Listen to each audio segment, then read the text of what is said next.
A sea of blue came over the Coliseum last night. The powerhouse that is the Dodgers invaded Oakland and showed why they might be the team to beat in the National League. The lineup is tough 1 through 9, and their 25-man roster's deep, giving opponents fits all game long. Tonight, it doesn't get any easier as the 3-time Cy Young winner and ace of the Dodgers, Clayton Kershaw, takes the hill.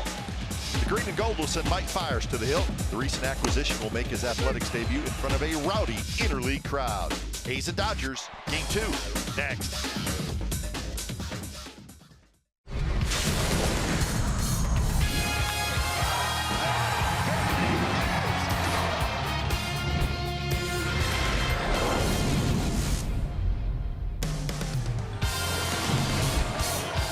Well, Wednesday night baseball from the Coliseum, and it should be a good night. Game 2 of this interleague series, and how about this pitching matchup? Clayton Kershaw for the Dodgers, Mike Fiers for the Athletics. It's the A's and the Dodgers coming up on NBC Sports California, powered by Xfinity.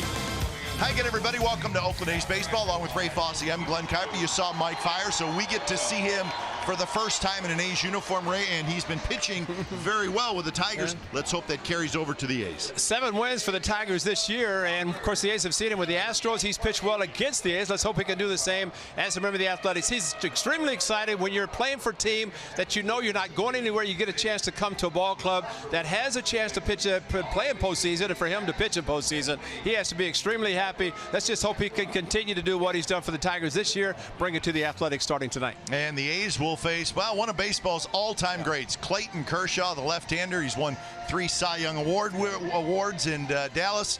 What do you like about this guy? Everything, boys. This is talking. You want to talk about man crush type quality starter here. Clayton Kershaw, the big southpaw for the Los Angeles Dodgers. He's been on quite a roll, boys. Over the last 6 starts, 4-1, 2.11 ERA, 35 punch-outs over that span, and been a bit of a road warrior for the Dodgers as well. In 7 road starts, 2-2, sub-2 ERA, and a sub-1 WHIP as well. So the tip of the spear, Clayton Kershaw, looking to keep the Dodgers on track in that heated NL West Division race. Yeah, he's also looking for his 150th career win. So let's hope he does not get it tonight here at the Coliseum. But should be a fun night of baseball. Another big crowd expected for the A's' final interleague game of the season. A's Dodgers coming up.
brought to you by Toyota.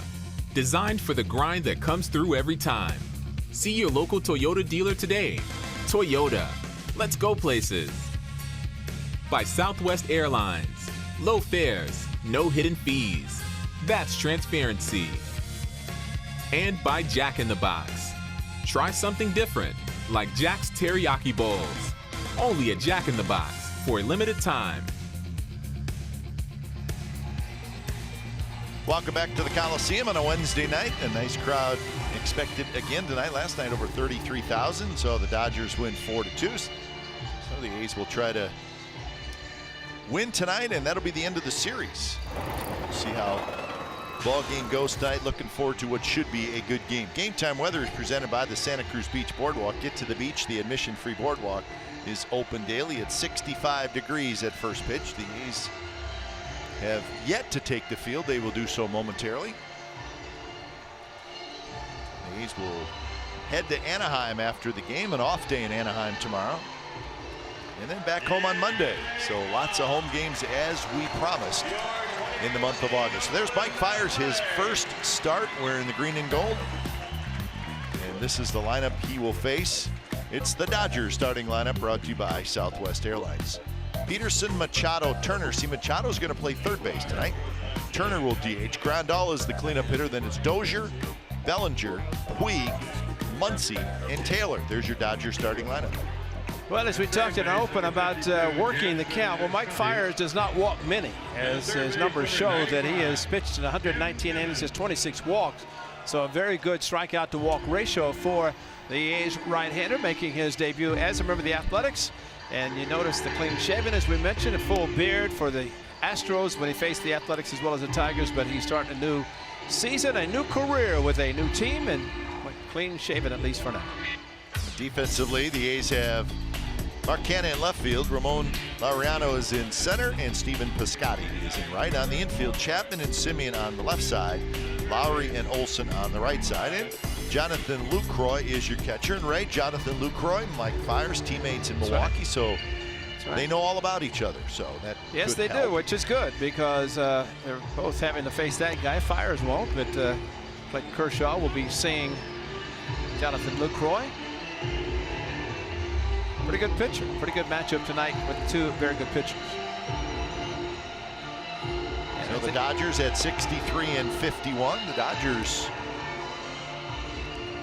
coming into today a half-game lead in the West, but the Arizona Diamondbacks won their game today, so they are tied now for first place. And for the A's, they are 5.5 back of the Houston Astros in the American League West.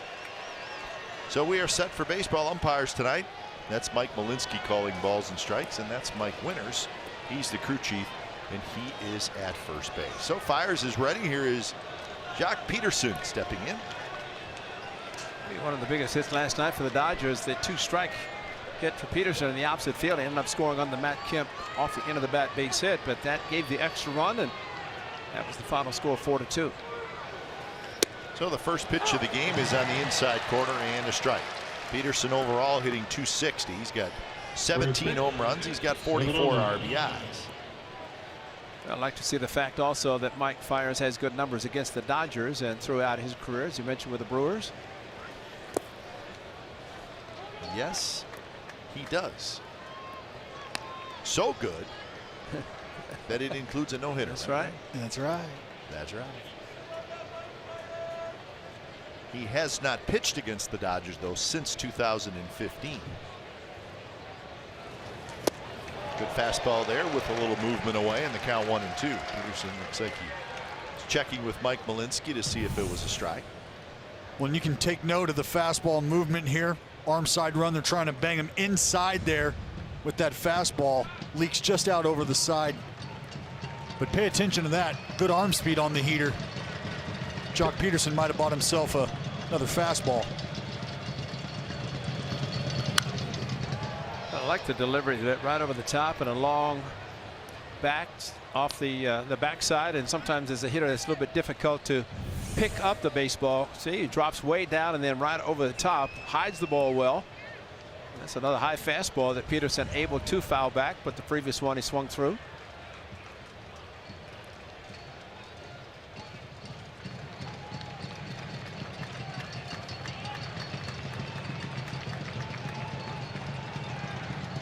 Fires kicks and the 1-2 pitch. Swing and a miss, struck him out. So good fastball there with some late movement. So that is out number 1. So let's look at maybe the highlight of the career of Mike Fiers. With the Astros, he's a no-hitter. Against the Dodgers.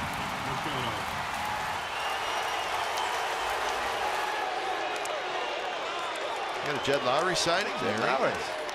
You know that guy. Number 8. So a no-hitter in the career of Mike Fiers, and I said the highlight of his career, well, individually, of course, he's got a World Series ring with the Houston Astros last year. First pitch foul just below us. I think the biggest thing for the Athletics, and granted Mike Fiers, sure he has no hitter, but not a name that really stands out, but he's a veteran. He knows how to pitch, and you pitch a no hitter and you play for a championship team, you've got the experience, and from the A's standpoint, that is one thing they're looking for. You talk about adding veteran presence again to this rotation, Foss. You've gotten the impact that you've gotten from Edwin Jackson, as we see Fiers sticking with that heater up at the top of the zone. But now you add another guy like Fiers in, veteran presence. Kind of talk to some guys, you know, it's a rotation that's not necessarily going to overpower people. So you've got a few guys with some pitchability in here to go ahead and tutor these young arms. Pitchcast tonight brought to you by SoFi, a modern finance company. 1-2 pitch, high fastball. Machado chased it. Well, that's one thing about Fiers. Everything that he has thrown so far, the first 2 batters been upstairs. And while it may not be 100 miles an hour, it seems like it is if you're a hitter. And it looks so inviting. In the case of Machado, trying to get really on top, and guys try to get under with a launch angle, but not catching up to a fastball that's up high. First pitch strike percentage with the 4-seam fastball. Boy, look at the increase. Yeah, and if you guys, just for context, first pitch strikes overall, fastball, breaking ball, doesn't matter. 65% for Mike Fiers. League average 61%, and that pitch right there makes it 3 for 3 early on for Mike Fiers as far as first pitch strikes go. Well, Dallas, that's interesting to remember, not just tonight, but all night. So the first pitch, the average first pitch strike percentage is 61%, you said? Across the league, Across correct. the league. Huh. So it's always nice to put everything in context with what's the league average. Yeah. And now you know. So 0-2 to Justin Turner.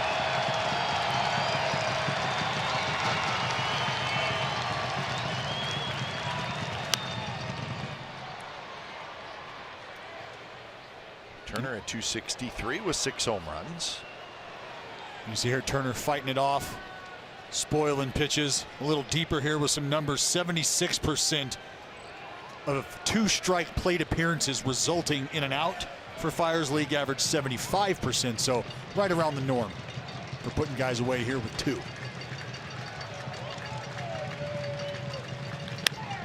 Grounded to short. Marcus Semien has it in time. So good first inning for Mike Fiers. 3 up, 3 down with a couple of strikeouts.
Southwest Airlines. Simeon, Chapman, Lowry, Davis, Canna, Olsen, Piscotti, Laureano, Lucroy. That's the A starting line. A lot of excitement around the park tonight because of number 22. That is Clayton Kershaw, and if he can stay healthy, no doubt one of the best, if not the best pitcher in baseball. But staying healthy with a lower back problem. 5-5 on the season, 2.5 earned run average, and like Fires, does not walk a lot of batters. So both clubs have to put the ball in play.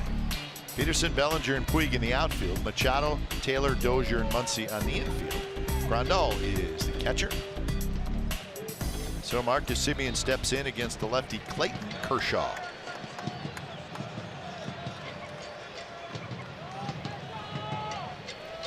I don't think there's a lot of pitchers in baseball that fans would pay money to see. There's some, and I think Kershaw, I know Kershaw is on that short list.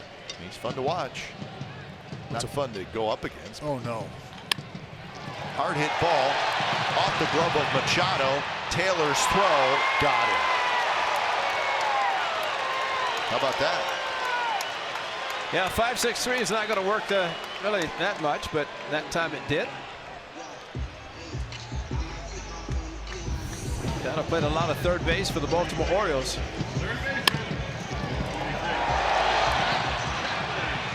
So that's a break for the Dodgers. Taking it off the side, little Olay, and right to his shortstop, and nice pick also at first base by Max Muncy. So one away. Here's Matt Chapman.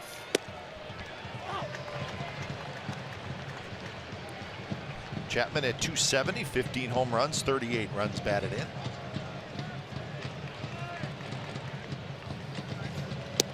There's the old Uncle Charlie. Here it is. One of the best in baseball. And guys, just to kind of put a bow on the first pitch strike approach, we talk about both of these arms here on the mound tonight. A lot of strikes filling the zone up. And there's a shot to left, and that's a base hit.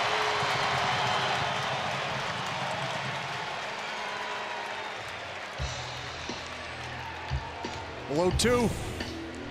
Matt Chapman got to keep the hands back. You never know what you're going to get from the southpaw. Clayton Kershaw, 2 strikes. He tries to go hammer here, just never makes its way down to the bottom of the zone. You can see the windup at the top, the drop, go. You can see that breaking ball sort of pop up out of the hand. Well, one thing Rich Hill talked about tonight was he felt the only mistake he made was to Matt Chapman when dropped down sidearm. Said about the time he was ready to release, said, oops, I don't know. And he left it too much, but did not really break sharply. Stayed out, and he hit the double. Well, maybe same for Kershaw tonight. Matt Chapman getting a base hit with 1 out. Expo tonight brought to you by Cache Creek Casino Resort. Interesting thing about the conversation, he talked about the double by Chapman, not the home run by Chris Davis in the same inning. So 2-0 the count to Lowry. But he got the win. Maybe he was trying to forget about that Davis. Yeah. Well, fortunately for Rich Hill, who did get the win. His offense picked up the extra runs after KD had hit the 2-run home run, made it a 1-run game. I think if it had stayed a 1 run, I think maybe the A's had a chance to come back. For some reason, that extra run was just enough to put the Dodgers over the top.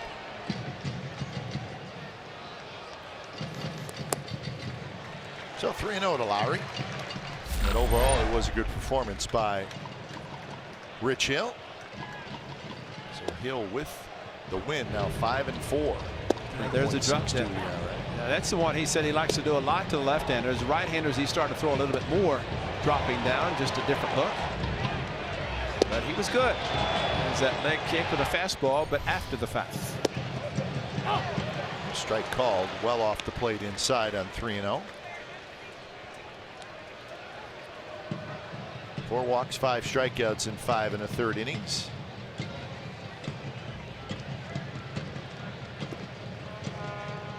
Well, if the pitcher does not walk a lot of batters, he's going to be around the strike zone. In case of Kershaw and Mike Fires. From 3-0 to 3-2, and I don't think he's thrown Jed a strike yet. That ball looked like it. You know what I think too, Kite? But a lot of times, if you have the reputation for being a strike thrower, or at least around the plate, it should help a hitter. But it's a case of, you know, they say sometimes it's easier to hit at the major league level to minor league level because guys here can throw strikes, whereas sometimes the minor league they're around and not off the plate too much. So 3-2. Tapped foul. So here's an interesting note. Highest percentage of strikes, that's in the National League. Kershaw is 4th, 67.7%. See Rich Hill just below that. Scherzer, Nicholas, and DeGrom. So some very, very good pitchers on that list. So maybe that goes hand in hand. Throw strikes, quality strikes, and probably win a lot of games. Fill up the zone, you get some defense behind you. You create momentum for the game, for your team.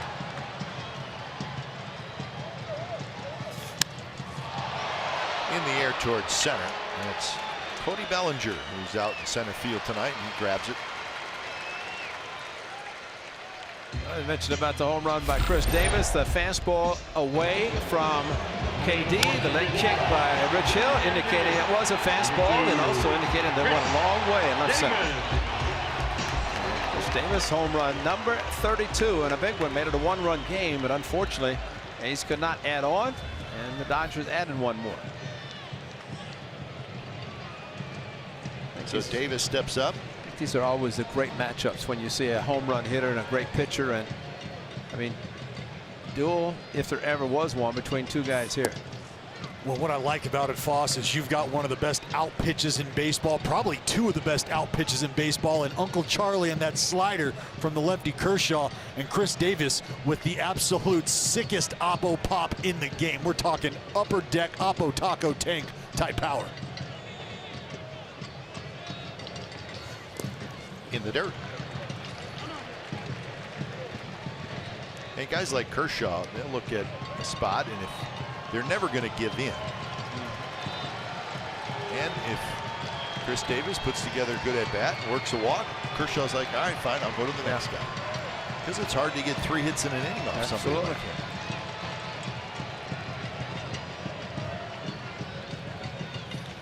Pitch in the air, shallow right. Dozier out, Puig in, and it's going to be Puig who makes the catch. Side retired, hitting a runner left. No score after 1.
Behind the plate tonight. Throughout the game, Social will be sharing content from a unique vantage point.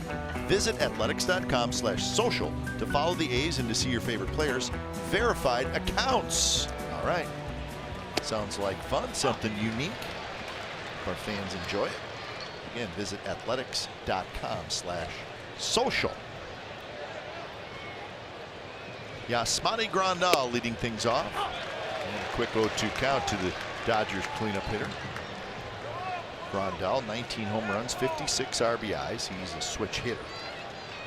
Okay, so this is the fourth batter, and already two have questioned Mike Malinsky about pitches. Justin Turner, and now Grandal. Grandal catcher, of course. Full shift on.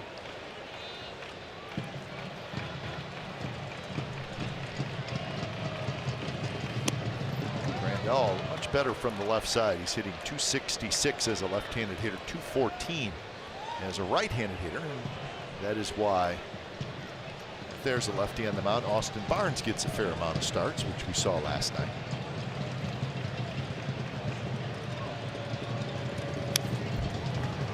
Now, Foss, I've got a question for you, because we just mentioned Grandal and him maybe starting to have a little conversation with the home plate umpire back there. How early, if at all, would you take it upon yourself if you felt like there was some room for manipulation or maybe some negotiation? How long for yourself would you take before maybe inciting that conversation? Never as a hitter. Always catching, and maybe as early as first inning. But you know, the one thing I think it's important is to tell an umpire, don't be surprised if you see a 3-2 curve, 3-2 change, 3-2 slider, something out of the ordinary, especially in a fastball count, because what I've found, or did find out, that umpires want as much help as you can give them. Stay low. Strike 3 call. Inside corner, good pitch. And don't be upset when you're hitting and question the umpire, because you got to go back there. You got to go back behind the plate, and that's twice that Grandal looked back to Mike Malinsky, and this is one that he didn't like after that ball came back perfectly. Go take a look at it, Yasmani, and I think you'll see that the two-seamer, you buckled the knees, and it came back on the inside corner. That's great movement on the pitch from Fiers. And for Jonathan Lucroy, who had set up outside, went back, and still the ball was in the strike zone. But Dallas, I think the biggest thing we always talk about, keep your back to the umpire. But I mean, you can accomplish a lot if you never show him up. And I think that's the biggest thing. I mean, for anybody, if you think about it, I mean, umpires never like to be showing up, because typically they don't have a lot of people in the stands that are in favor of them in the first place. There's an art to it, right? Yeah. And you know what? Even if you're a hitter, if you're standing in the box, yeah. I mean, you can mumble something to the umpire, but you don't have to turn around and take a step toward him. I mean, they don't want that. And you know, I don't think any umpire ever wants you to look at him, whether you're hitting or catching or anything. And I agree with you, Kat, because you can say things. And, you know, as long, if I were one of the 4 in blue, I would never want to be shown up, because you got all this crowd of people.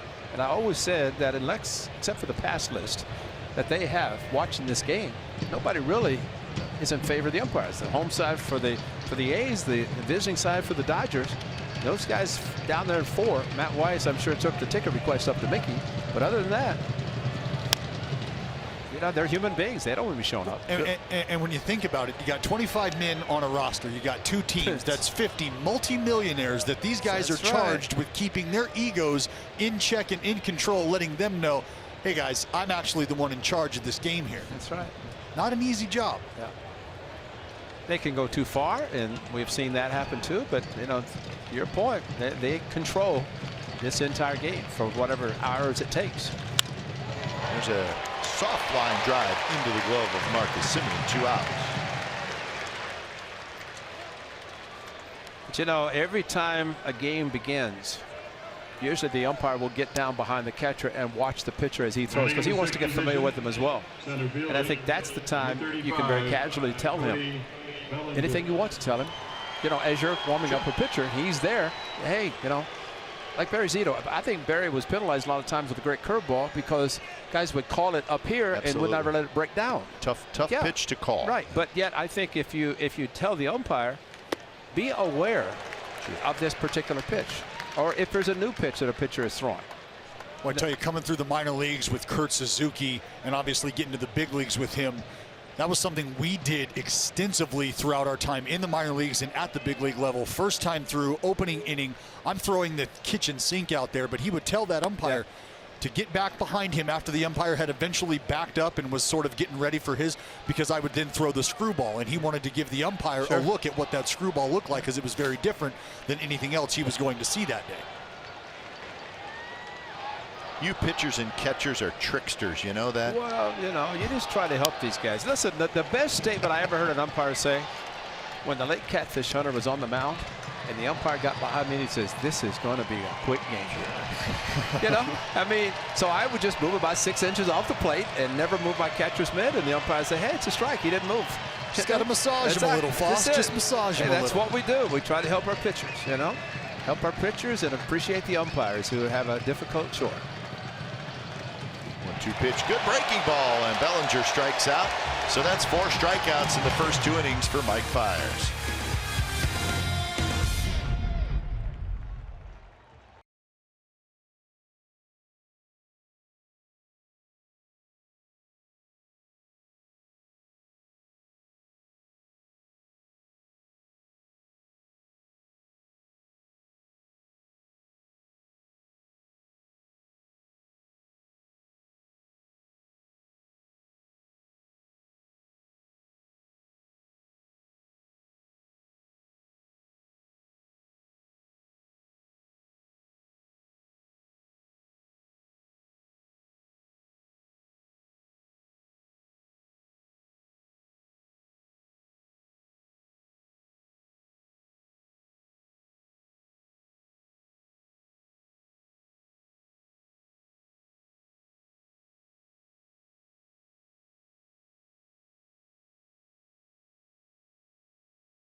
Is brought to you by Kelly Moore Paints.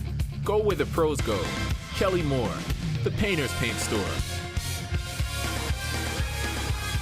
Oh boy, that's all we needed to see, Ray. See, I like them like that, where they're a little burnt. It almost looked like the Wisconsin brats, you know? Yeah, you got to let the brat Really get a little crispiness on the outside. You got to soak it in beer too for 4 hours. Only for the tailgate. If you're going to do it, you got to do it. Right. That's one of the best things about County Stadium, man. The broadcast booth, or you walk out right behind, you'd see the brats, have the brats and beverage. Yeah, so you could. I mean, it was like a thing. Like, how many did you have? Like, if you did a 3-game series at County Stadium, it'd be like, how many did you have? And everybody knew what you were talking about. And if you got the double digits, then it was like. I'm glad you sound like you're really asking me how many I had. I was trying to debate whether I was going to really tell you or not. Oh, they were yummy. They were good. Oh. They were too easy to get. You just walk in there, open up a bun, throw it on there, and it was gone in 20 seconds. They made it too easy. It's like Dr. Pepper 10, 2, and 4, you know. Only it was 1, 3, 5, 7, 9. It's true. 1-2 the count to Mark Canna, hitting in the 5th spot tonight. And I believe that's why all those people tailgated at County Stadium and Miller Park. I'm sure the same. Just to have the brats. Absolutely. Just to load up with the brats before they go in. Looks like the shortstop Chris Taylor is going to call everybody off, and he's got it. Now Mark Canna just missed it. He swung, he looked at it, and did exactly what we've talked about. Get upset in the dugout. He ran hard, and he was standing there second base by the time the ball came down. And, you know, we saw over the weekend what happens when you get frustrated. You don't barely make it to first and the ball drops, but he was saying, thinking that, well, at least I'll get there if it does drop. If not, sure, I'll be upset in the dugout. He did it the right way.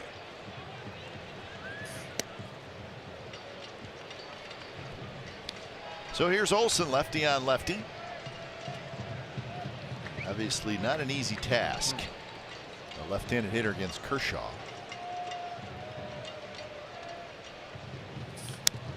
You know, you used to tell me about Bert Blyleven's curveball, and you could hear it. I mean, it had to it. And I think Kershaw's is the same way. It's so tight, and it's like it gets to a spot and then it just dives down. Straight down. Yeah, it's just like a string pulling it right before it gets to the plate.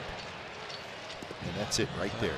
He must really pull down on it. Dallas, what do you think? How do you throw a curveball like that, man? Well, he does a great job of getting on top of the baseball, and there's a couple different tricks that you can employ trying to get on top of your breaking ball. You talk to a lot of guys, they'll shorten their stride up just a hair, giving that arm a little bit more time to get on top and work downhill through that ball.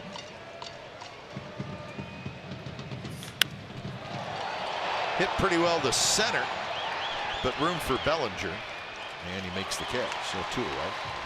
You know, and pitchers are really like snowflakes. Not any one is identical or the same. Each guy has a different method to the madness. Barry Zito, a guy who would throw that breaking ball off the index finger, as opposed to a lot of other guys who feel that pressure off the middle finger coming down, pulling that ball down, or maybe it's a matter of feeling it out in front, and that's the last digit that you feel come off that baseball because it's finger pressure that you're applying.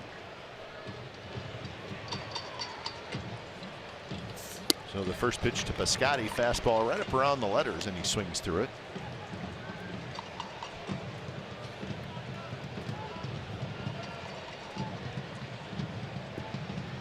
Piscotty at 253. He's got 15 home runs, 51 RBIs.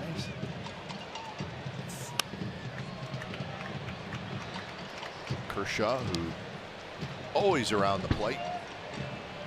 If you think you're going to maybe see Kershaw, he's a little wild tonight. That just doesn't happen with him. Just does not happen. Let's take a look at the crowd and see the number 22 of Kershaw. I hope he's getting a piece of that action because there's a lot of jerseys out there with his name on it.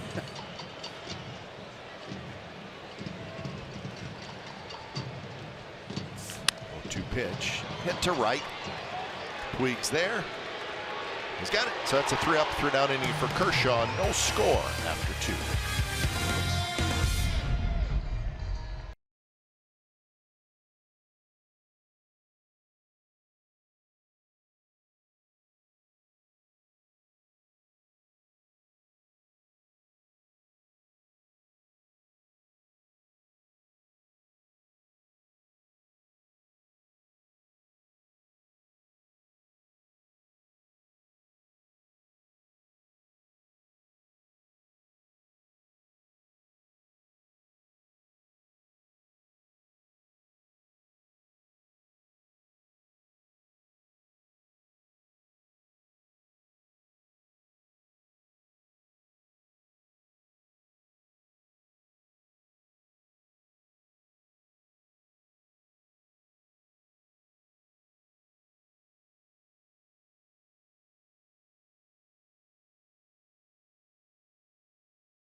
Price for only $49.99. You can watch every out-of-market regular season game, plus get a free subscription to MLB At Bat Premium. Blackout and other restrictions apply. Visit MLB.tv to take advantage of this special offer. Wow. He's got a lot going on there. Seattle Giants. Rockies. Shit. As we like to say, sometimes decisions need to be made before the game. That was an outstanding play by Marcus Semien. Timed it, right? She timed it perfectly. Great call, because as this ball is coming in, watch as he hesitates and then goes up right at the last instant, catches the ball behind him. That's a nice play. Fire's appreciating the defense by his shortstop. Not an easy play at all. Ball had a little bit of top spin, a little bit of knuckle action as well. That's a great point, because that's what makes it difficult. As a pitcher yourself, that a ball comes back, you don't know how hard it's hit. Same with an infielder, trying to time everything perfectly. Wow. It's always an awkward feeling. You get that liner back at you. You're not exactly sure how hard it was hit, and you watch the replay and you look like somebody out there swatting at gnats. 1-1 to Max Muncy. What a story Muncy's been for these Dodgers. 24 home runs and 49 RBIs.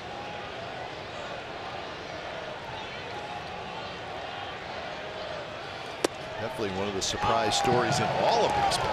Max Muncy. He was a non-roster invitee to spring training.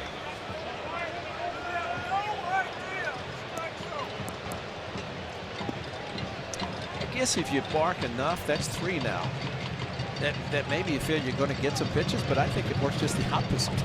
I just can't believe that an umpire is going to listen to somebody complain to the point that they're going to change what they feel that they think is the strike zone that they're calling. Dave Roberts, the manager of the Dodgers.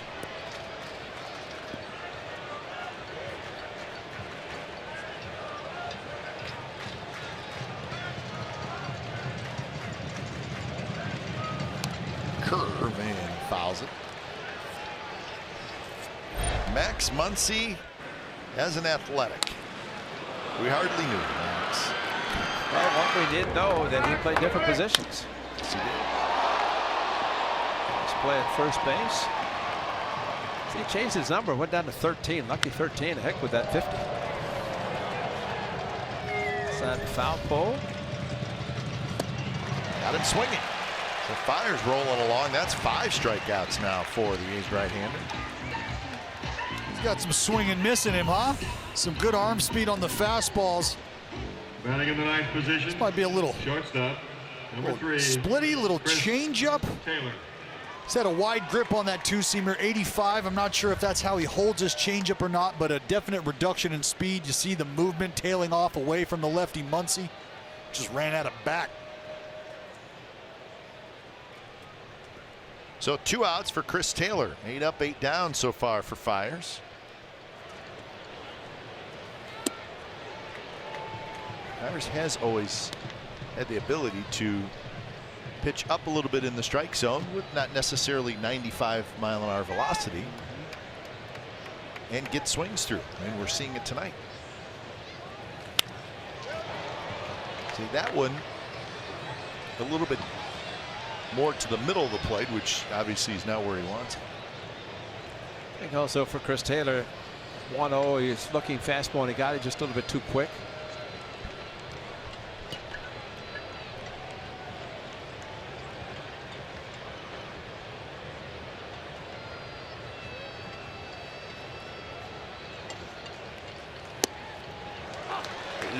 Miles an hour, so it took a little off. Well, there's that little cutter as well, just another different look. So you've seen 3 pitches right now: the true heater, the cutter, two-seamer that's moved away as well.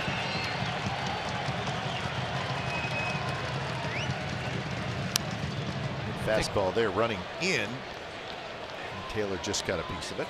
What we're seeing tonight, 2 pitchers with different types of deliveries where it may be a little bit tough to time the delivery as a hitter.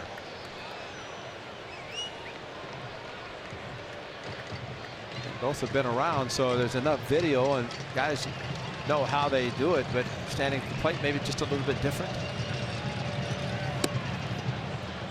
That time the fastball a little bit too high, 2-2.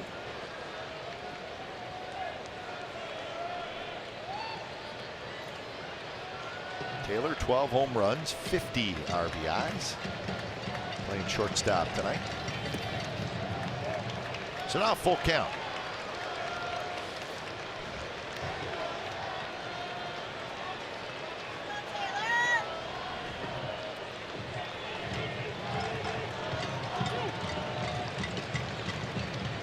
Pretty straightaway defense for Chris Taylor.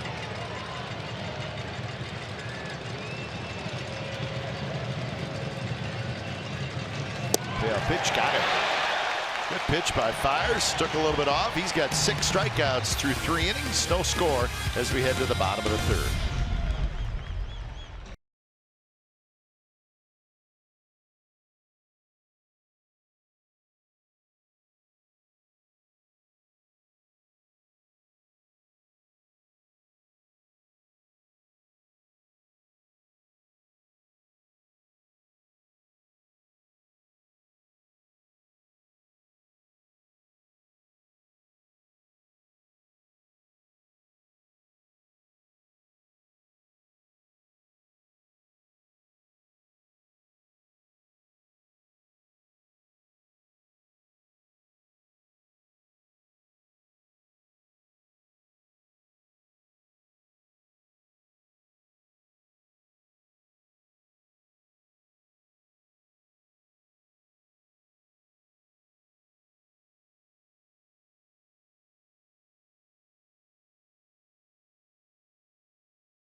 Your X1 voice remote and get live stats on your TV. Change the way you experience TV with Xfinity X1. Well, chips and salsa? Sure. Bottom of the 3rd. Ramon Laureano to lead it off against Kershaw. Goes after the first pitch and fouls it right next to us. And with the crowd cheering, there must have been a pretty good play. How do you think young Ramon feels right now? He's a little jacked up, I'm thinking.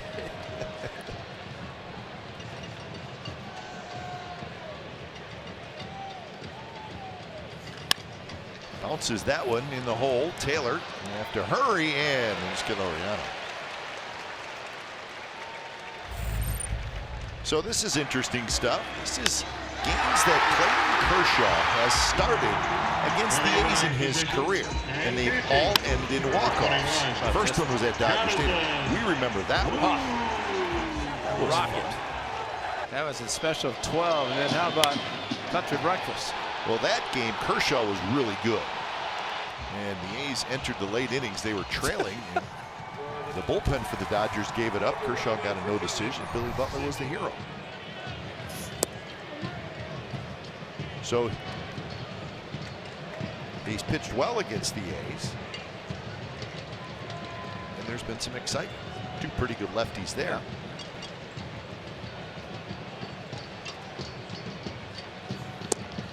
Right on the outside corner, 1-1.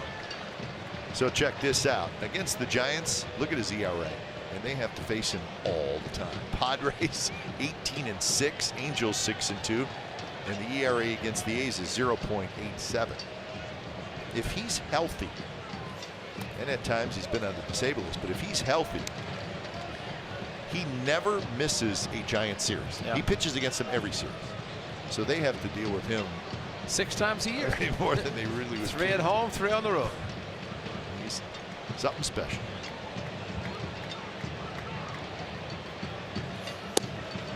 I think the special thing about his delivery and the windup, when he drops the leg down but doesn't really drop it all the way down, stops it, brings it back up, and then strides out. It's interesting. It's very interesting, very unique delivery. And as a hitter, man, the timing, because you think he's ready to go, but he's not. And just watch the right leg as he goes up and down, stops, and then strides out. I mean, that, you say, well, when do I swing? Well, you know.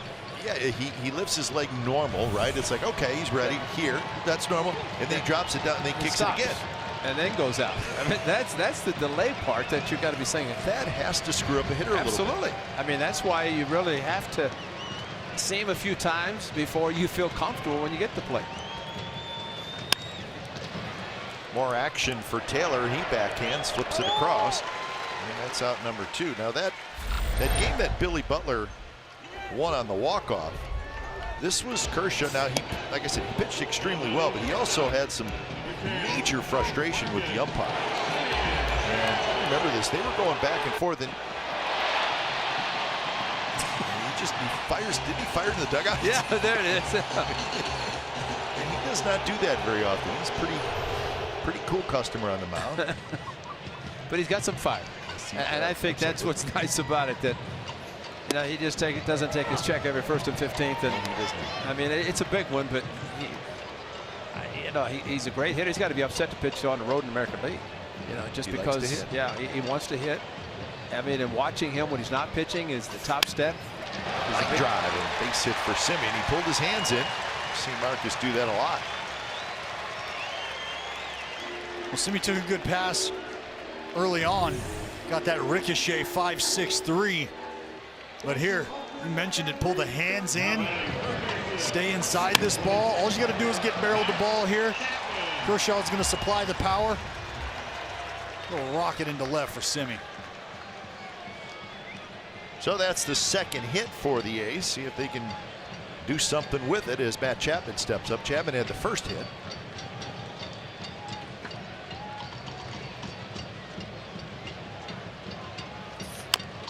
Tapped up the third base line, but foul.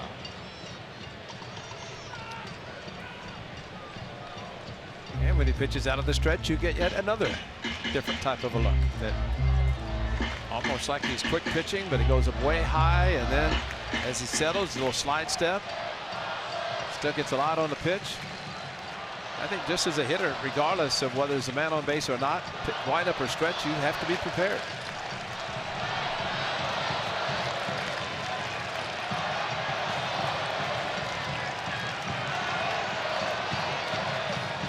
So there's a "Let's Go Dodger" chant starting, and as soon as it started, A's fans said, "Time out." Yeah, stop it.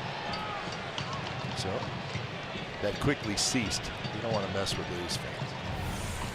Now this is the step off and throw, and I think as Marcus slipped off the base, which is a very hard to get on the top of the base. That's when Muncy reapplied the tag.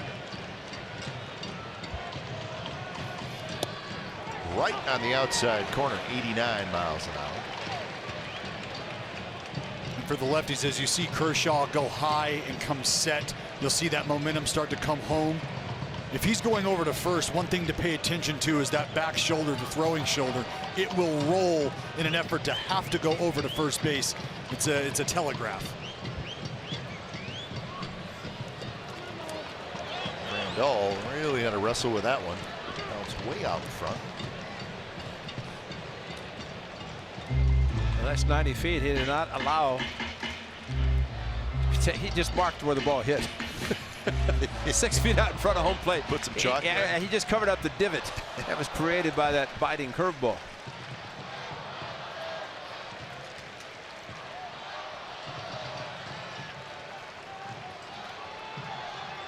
So 1-2 to Chapman.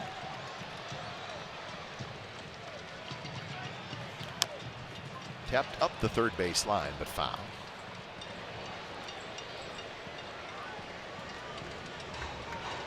The deepest Kershaw has pitched into a game this year is 7 2/3 innings.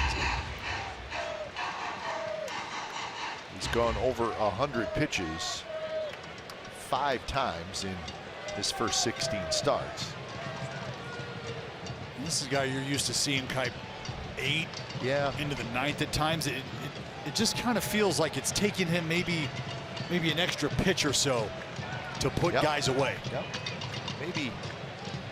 Maybe not quite as dominant as he was. I mean, I don't know.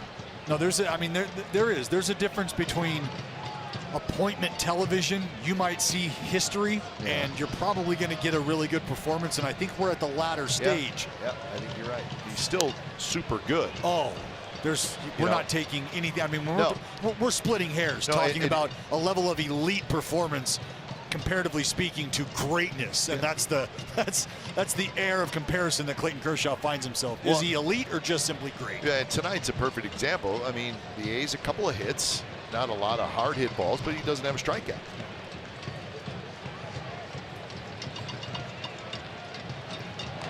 You can see there that back shoulder start to roll. You see Kershaw tucks his head down. These are just keys for runners to pick up on, hitters as well. You can see a difference in head movement.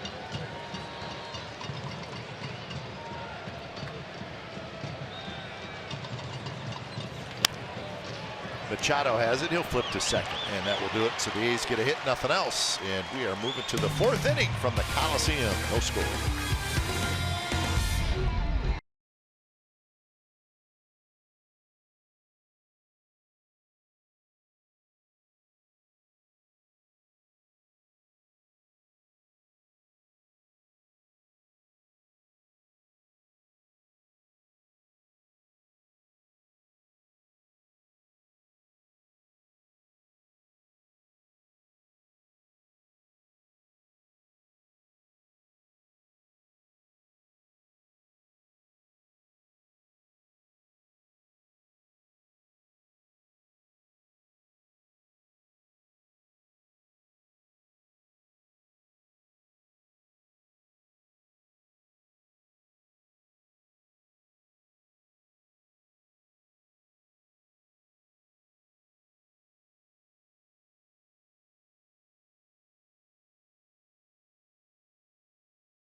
And it's redefining the way you can be part of our A's family. General admission access to every single 2019 regular season home game. Got a plan of reserved seat tickets, 50% off concessions, 25% off merchandise and parking discounts. First opportunity to purchase 2018 postseason tickets. You can learn more at athletics.com/2019 today. A's access every game your way. Emphasize your way, not our way, your way. That is redefining. So top of the 4th inning, and quite a performance by Mike Fiers so far. 9 up, 9 down against a very good Dodgers offense. Some swing and miss working, 6 tickets punched. And a quick 0-2. He's had good control tonight, good location. There's your 6 strikeouts, 5 swinging, 1 looking. Double checking the accuracy on that. That's correct. Checking it for myself, not for them. Curve, got him swinging. 7 strikeouts for Fiers. Best part about this is the 0-2 just going right at him. Look how he pulls the string. There's that shorten up swing with 2 strikes, Kipe. Now batting, number 8. That is a huge swing. Machado. Couple of strikeouts for the leadoff hitter. Let her rip. But Foss, could you imagine if he hit it? And there's a big word, if. If. And you're swinging that hard, especially with 2 strikes, and typically you go soft like that with 2 strikes, it should be a good hitter's pitch to hit. However, that's Jonathan Lucroy and Mike Fiers know the aggressiveness of Jock Peterson, and they're going to let it go. Center field. Mariano's back. He's going to have just enough room. He's got it. 2 outs. Well, tonight, any 95-mile-per-hour fastball is our fast pitch, brought to you by Xfinity, the fastest Wi-Fi at home and on the go. I tell you what, you see that little smirk on Fiers' face? Justin Turner. That's the Marine layer he's thinking internally. That's right. Welcome to the Coliseum, Mike. That's right. Thank you very much. Good to have you. It's not the Astrodome. It's not Comerica Park. Astrodome, who knows where that would have gone. There's the funky weather, and we call the people that are being affected by the fires up north, and I guess north and to the east a little bit. We're thinking about you in our prayers. I hope everything's. I hate to read about that stuff every day. And then as far as we are away here in the Bay Area, when you smell the smoke, that's not good. Well, smell and see, and that's the sad part.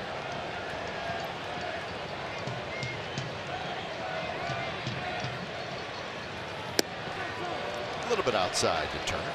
You just drive into the Coliseum, you look in the hills, you see how dry they are. Just one little spark and what it could do. You're almost surprised it doesn't happen more. Exactly. Sadly. Very dry.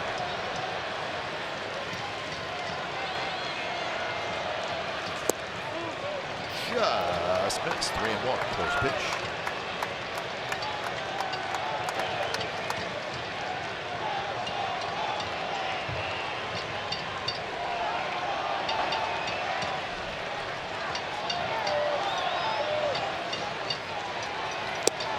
Right on the outside corner. Perfect 3-1 pitch, and Turner didn't like it. It looked like a pretty good pitch. Let's see. That's good paint. That's a strike. It's that curbside fastball, low and on time.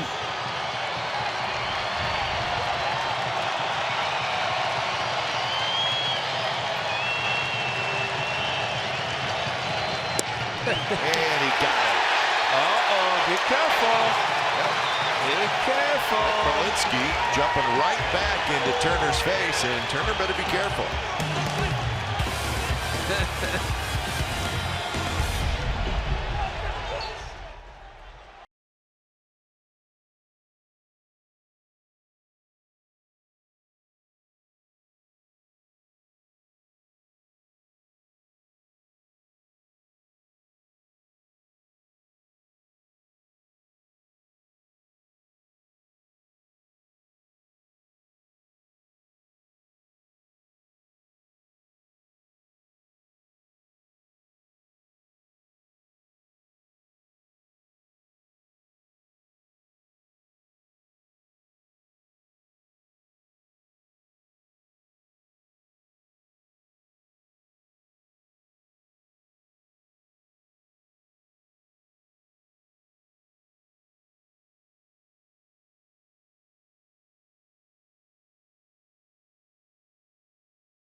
Why? Let's take a look at the last two pitches, Ray. The 3-1 pitch to Turner, and then the 3-2 pitch. Now this is the 3-1 pitch.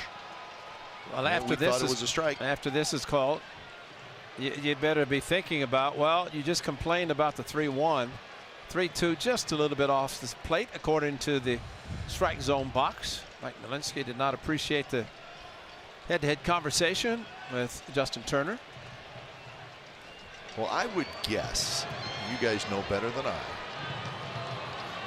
if the 3-1 pitch is called a strike, and it was a strike, and then you argue a little bit, and then a pitch pretty close to the same spot, even though it was a little further out, it's probably going to be called a strike. Thank you very much. And who's to complain about an umpire calling strikes?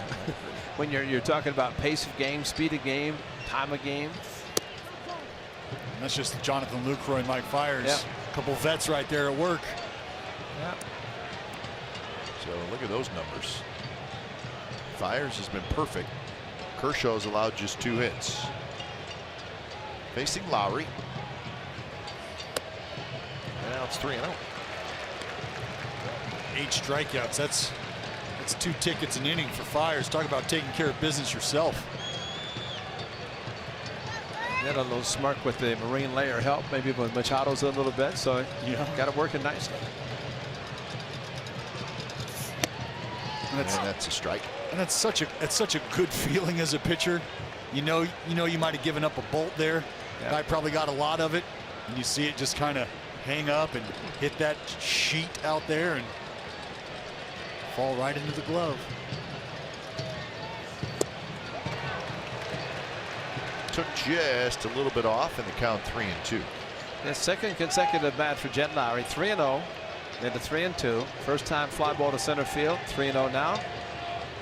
2 strikes, and there you have it.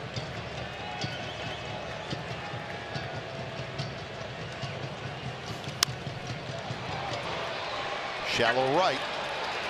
Dozier and Puig, and Dozier makes the catch. So that's out number 1. So one more thought on Designated that Turner hitter, at bat. number 2. There may be something to it as well, that the Dodgers have a good lineup. They take pitches, they work counts. They're a good offense. They're a confident offense. And I think there's part of the group that says, listen, I got a good eye. If I take it, I think it's a ball. Ted Williams. Yeah, right. I mean, Yeah, no, you're right. I think there may be something to that, and it's not just them. I think Red Sox lineup probably feels the same way, right? Right. But the one thing that changes every day is a different umpire. That's right. And every umpire is different in the strike zone, and that's why I hope they never go to the automated strike zone, because well, it's kind of unfair. I mean, that's the human element that's taken away if that does happen. But I think in the case of Mike Malinsky tonight, unlike Tim Timmons last night, they have a different strike zone. And that's why as a hitter, pitcher, you have to know as much the strike zone of the umpire. And I think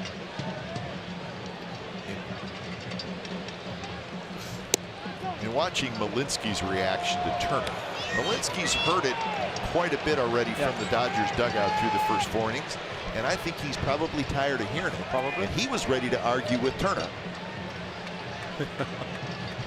Yeah, there's no question where Turner was at. He was in that video room. Oh yeah, he's Back and forth. He's ready to let him know, hey, the 3-1, I'll give you that. The 3-2, we got to talk about that one. You go ahead and take a look at that one and tell me what you think next time around. That's what Justin Turner's thinking right now.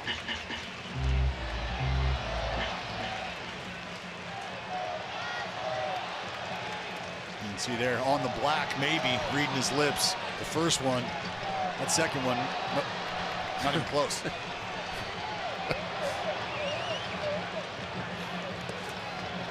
2-2 to Davis. Davis hit a fly ball to right field to end the first.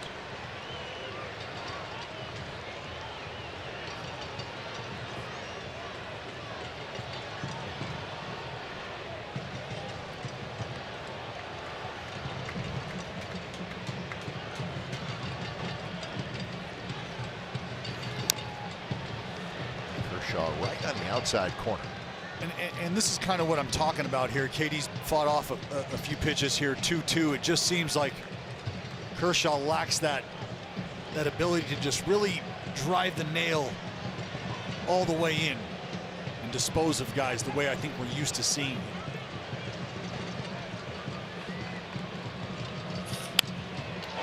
That's a base hit. As Chris Davis hit it hard enough to get it through the shift.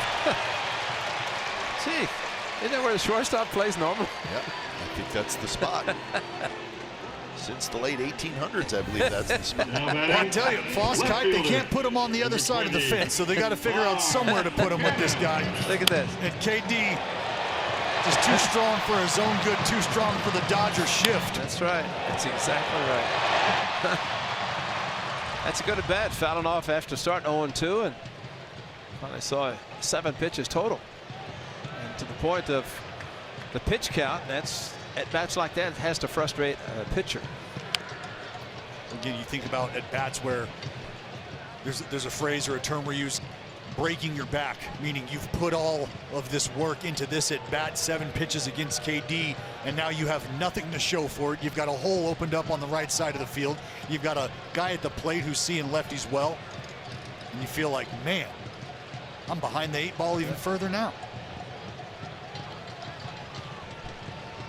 The 1-1 to Canna, popped to short in his first at bat. Inside corner, and that one looked like it was off the plate, but called a strike. You know, guys, I think there's one word that applies to certain, in this case, pitchers. It's called reputation. Yep. If you have a good reputation, then maybe a pitch that's close is going to go your way because you're around the plate. And I think in the case of Kershaw, that's why with Grandal, there's no reason for him as a hitter to complain, because he knows he's going to get the benefit of the doubt with his pitcher. Canna lines a single to center. So back-to-back singles, and the A's have something going here in the 4th inning against Kershaw as Matt Olson will hit. Right back up the middle, great at bat. He hit a fly ball to left field. First at bat this time, stayed back, and right back up the middle, and again beat the shift. Actually, nobody behind second. Dozier as close as anybody, but that at times we've seen is going to be an out right to somebody. But like Kershaw,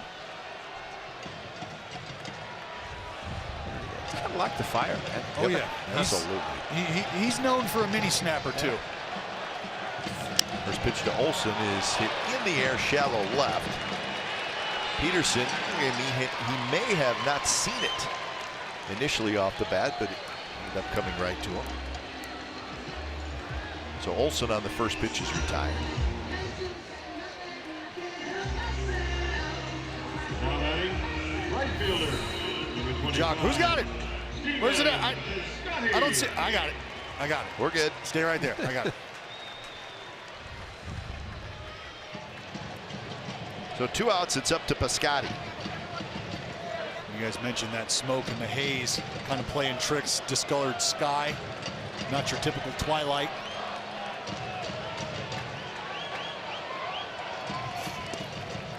In the dirt, and Davis thought about going and ends up hustling back to second.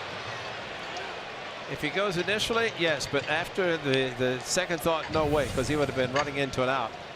Well, spiked in front, backhand attempt, which is not that great by Grandal, but at least he put a glove on it. And KD right there if he goes, but no, not there. That little stutter step at the beginning, yes, but not after the fact, especially with 2 outs.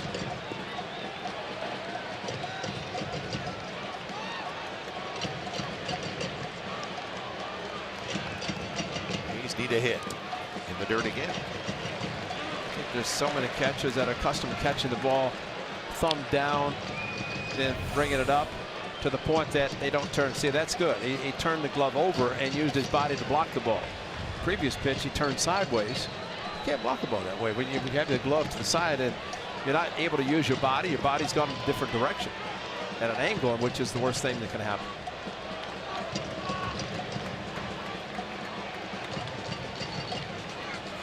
A pitch in for a strike. Is that a little cut fastball there, Dallas, at 88? You know it, 2-0, and oddly enough, he spiked 2 fastballs, very uncharacteristic of Clayton Kershaw. But 2-0 fastball count, cripple count, in an effort to avoid that fastball hunter. He throws that little wrinkle in there, try to get back in the count, steal a strike.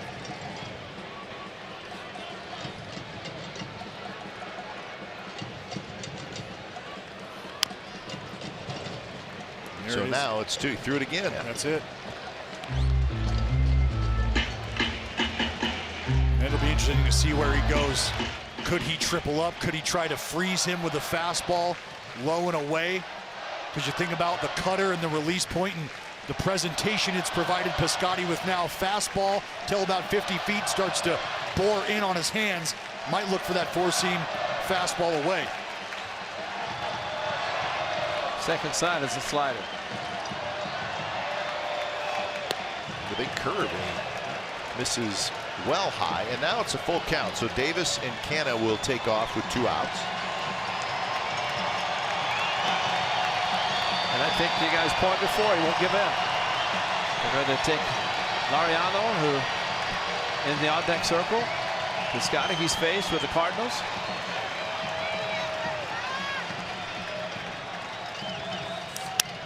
And there's a base hit center field.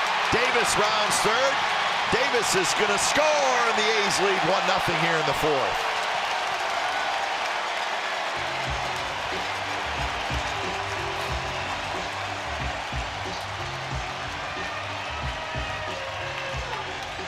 '91, and how much have we seen Stephen Piscotty take a 2-strike fastball? It was up and back up the middle. So good hitting, good approach by the Athletics in this inning, because he had a couple of bullets up the middle, one through a shift that was beaten, and then Stephen Piscotty reacting as he usually does on that type of a pitch and able to hit it back up the middle. So RBI number 52 for Piscotty, and here's Laureano. It's a little pop-up. Could be a tough play. Dozier on the move, and he can't get it. Canna scores. Piscotty to third. It's 2-0 A's.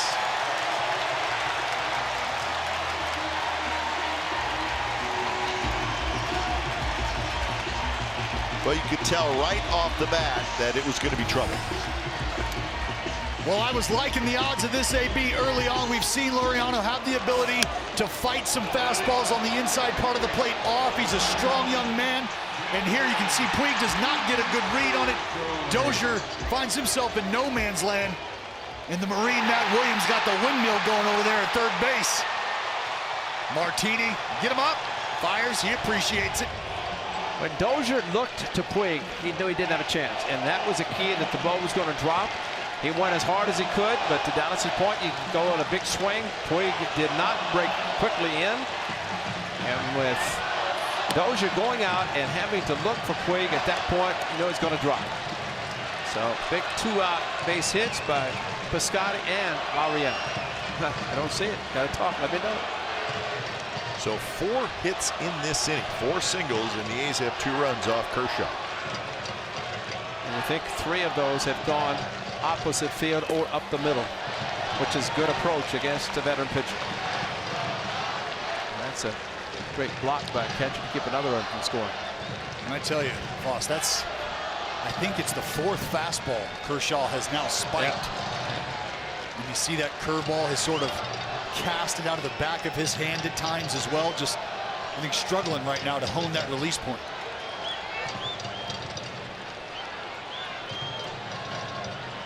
So 2-0 to Lucra, who grounded out to short his first at bat. Got a pitch to hit.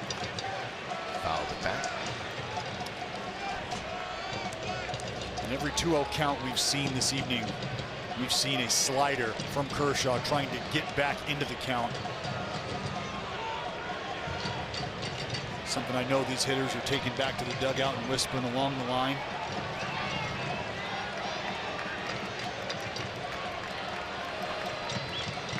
Piscotty at third, Laureano at first. He got a decent lead. That one's hit pretty well to right field, but Puig is going to get back there. Now backpedaling, and he makes the catch. So the A's get 2 runs on 4 hits, and they lead Clayton Kershaw and the Dodgers 2-0.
For baseball, brought to you by T-Mobile. Mike fires his Oakland A's debut, and it's been spectacular as he is perfect through 4. He's 8 strikeouts. We're showing you 3 of his strikeouts, and he's been great, especially the punch out of Justin Turner to end the 4th inning.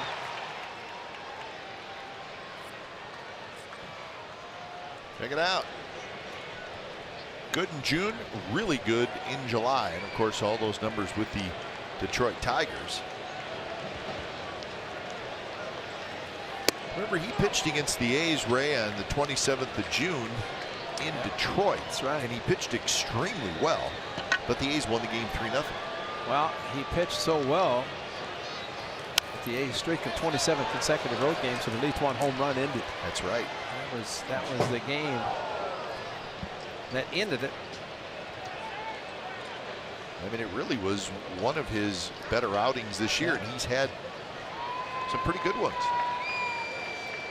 Nice pitcher with 8 strikeouts in his A's debut, Eric Hilius. Remember that guy, right? Sure do. 25th, 2002.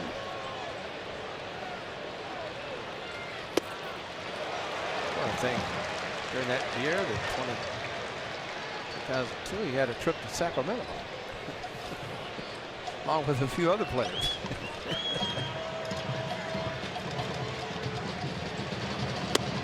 A little bit high.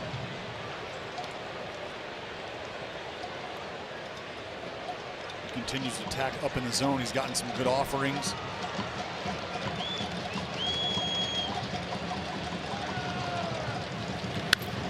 And that one is belted down the right field line. Plenty of distance, and it's gone.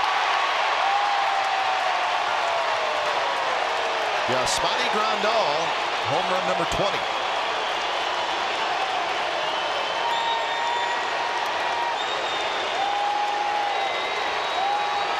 Question is, was that a strike? I believe the answer is no, Kite. Talking about Yasmani Grandal, more like Yasmani got it all. Number 6. Elevated fastball here.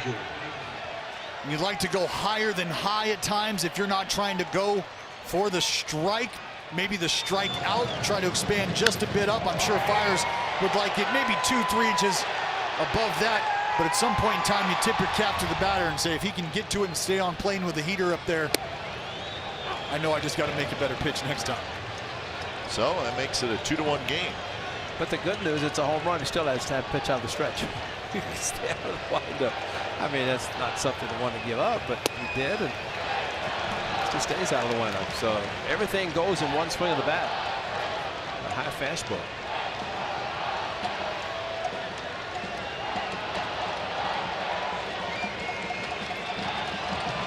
Dozier hit a soft flying drive to Marcus Semien. That one was lying down the left field line to foul.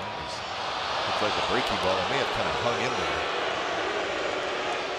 Hung in the inside part of the plate.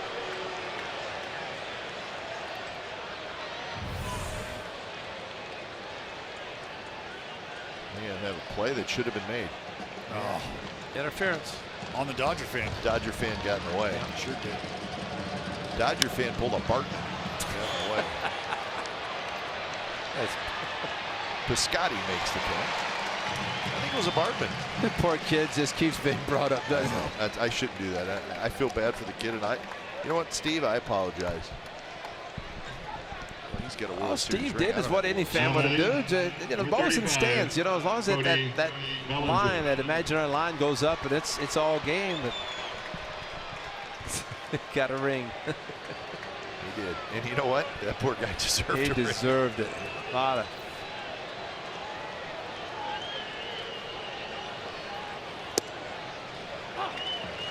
My favorite thing about the Bartman story, the documentary about it on MLB Network is unbelievable. Oh, yeah. Right? My favorite thing is the guy that was sitting like right in front of him They interview him, and he's like, I can't believe what Bartman did. It's unbelievable. And then they show him, and he was reaching for That's it. right. He just missed it. It's like, dude, you were as guilty as anybody. You know what I'm talking about, Dallas? Oh, I get it. And, you know, I've always felt this way about the situation, guys. I think the Chicago Cubs in the front office need to reach out to Steve Bartman. You think about the way his life was impacted moving forward. He couldn't go out of his house, couldn't go to work, couldn't enjoy himself. So I think Steve Bartman, you know, I don't know if he needs to buy his home. I think maybe the Cubs do that. I don't know if Steve Bartman needs to pay taxes anymore. I think maybe the Cubs do that. Absolutely. Hit hard. That's Marcus Semien, and the throw is not in time. So with the shift on, that was Marcus making a nice play, but Bellinger really gets down the line well. He's got good speed. They're gonna take a look at it and say, nope, this, because it looked like just in watching that he beat it out because he has tremendous speed. But watch Semien as he slips just a little bit right there, and that's just enough time that even with the strong arm, he was not able to throw him out. And that's the grass at work. Yep. Fields that ball out on the grass. We know the moisture can play a role here in the Bay. Wet grass, slips a little, and just enough time for the speedy Bellinger from the left side to beat it out. Well, that's the interesting thing. Usually with a slower runner, you play deep, but a faster guy, you don't as deep, you know. And he did, and just enough. And I still say that fielding the ball on outfield grass versus infield, where you're accustomed to doing that as an infielder, is much different.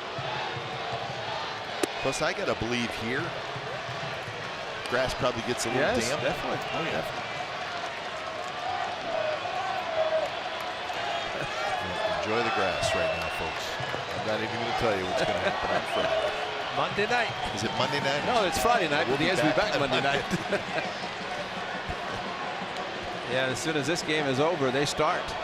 Yeah, there's two cranes parked outside that are ready to come right through that center field wall. But well, Clay by the Wood. time Blake Trinan wraps it up. Yeah, Clay Wood, you've done a miraculous job. This is a beautiful field, and we wish you well over the weekend.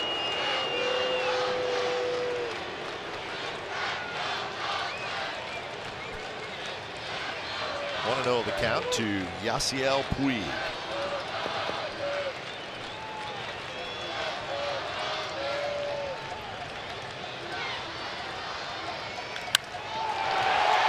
Piscotty going back. Piscotty near the wall, and he makes the catch.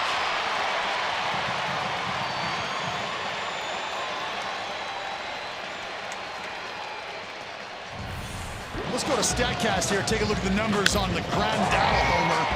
100 miles an hour off the bat, 33-degree launch angle, 381 feet away from the dish. Good job by Grandal to get on plane with that fastball up in the zone. Just not quite high enough. Finds its way into Souvenir City. StatCast AI powered by AWS.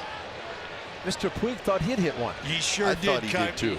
I did. Yes, he thought a ball left his bat, and he said, "Oh, got one." And it's not Dodger Stadium. It's Oakland. Because he plays across the bay in San Francisco, I'm sure. Of course, that wouldn't come close there, but he was a little upset. He threw his bat, threw his gloves, threw a lot of things. Well, he's been known to misjudge his home runs occasionally. Yeah. But that one had a nice sound to it. 1-0 to Max Muncy. And now 2-0 to Muncy. And again, since the base hit by Bellinger, hustle infield hit, or basically shallow outfield. Fires his pitch down at the stretch. And line drive off the bat. Puig now 2-0 to Muncy. And I think, Dallas, of course, you did pitch out of the stretch in the one main game in 2010, but you'd have to think the changing from wind up to stretch has to be a little bit different in your approach. What is, especially if it's the first time come the fifth inning or so. Yeah.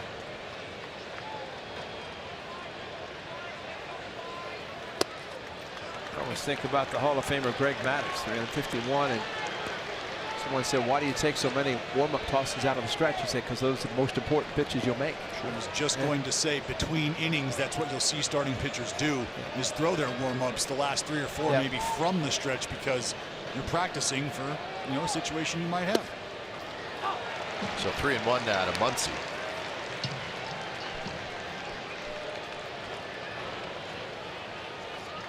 And then you see some starting pitchers never do anything except out of the stretch. So it's not like let's get him into the stretch. He's already there. Seeing more and more pitchers do that.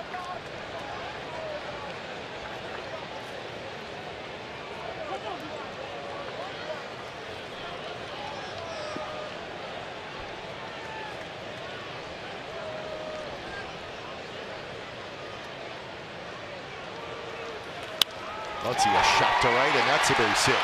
Bellinger is going to round second and stop there. So some hard hit balls this inning by the Dodgers. Max Muncy gets this little cutter that never makes its way under the hands of Muncy.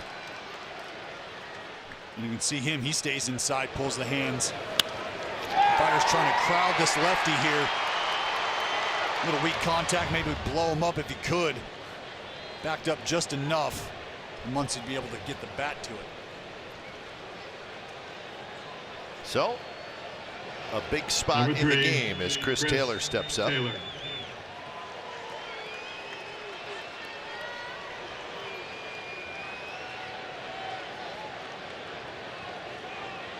Look what I said. If you're going to charge me a visit, I'm going to stay out there a long time. Why not? Not just talk to everybody. Can't take him home. Scott Emerson came out. Highlight of my years hearing you say that. Can't take him to the bar. I And get hope a drink something for him. better happens for your highlights. Taylor struck out in the third.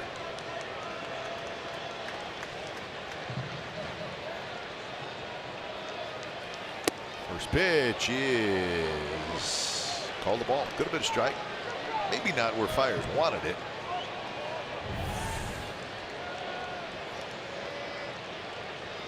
Nothing wrong with that. The good thing about it was it swung at and hit. Yep. Because that looked like a pitch that Taylor might like to have back again. Got a break that it wasn't called a strike.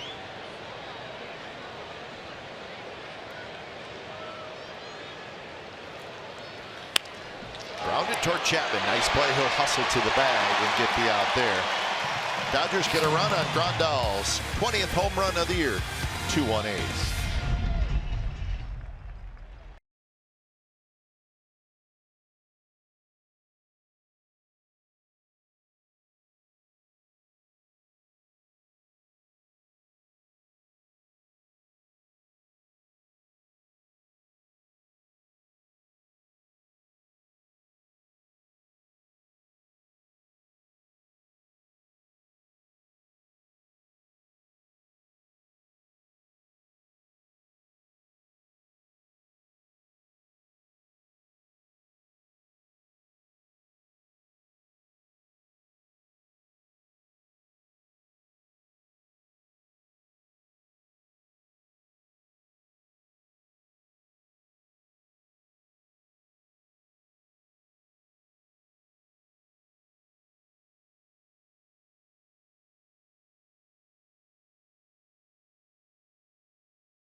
California is brought to you by the Chrysler Pacifica Hybrid, America's first hybrid minivan.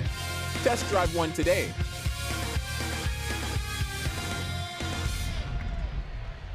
So bottom of the fifth, the A's leading the Dodgers 2-1. As Marcus Semien will lead it off. So top of the order for the Athletics. It's Clayton Kershaw. Kershaw sitting at 70 pitches.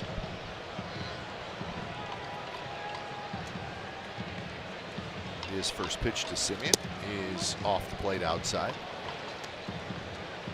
So I mean, a ground out and a single so far tonight.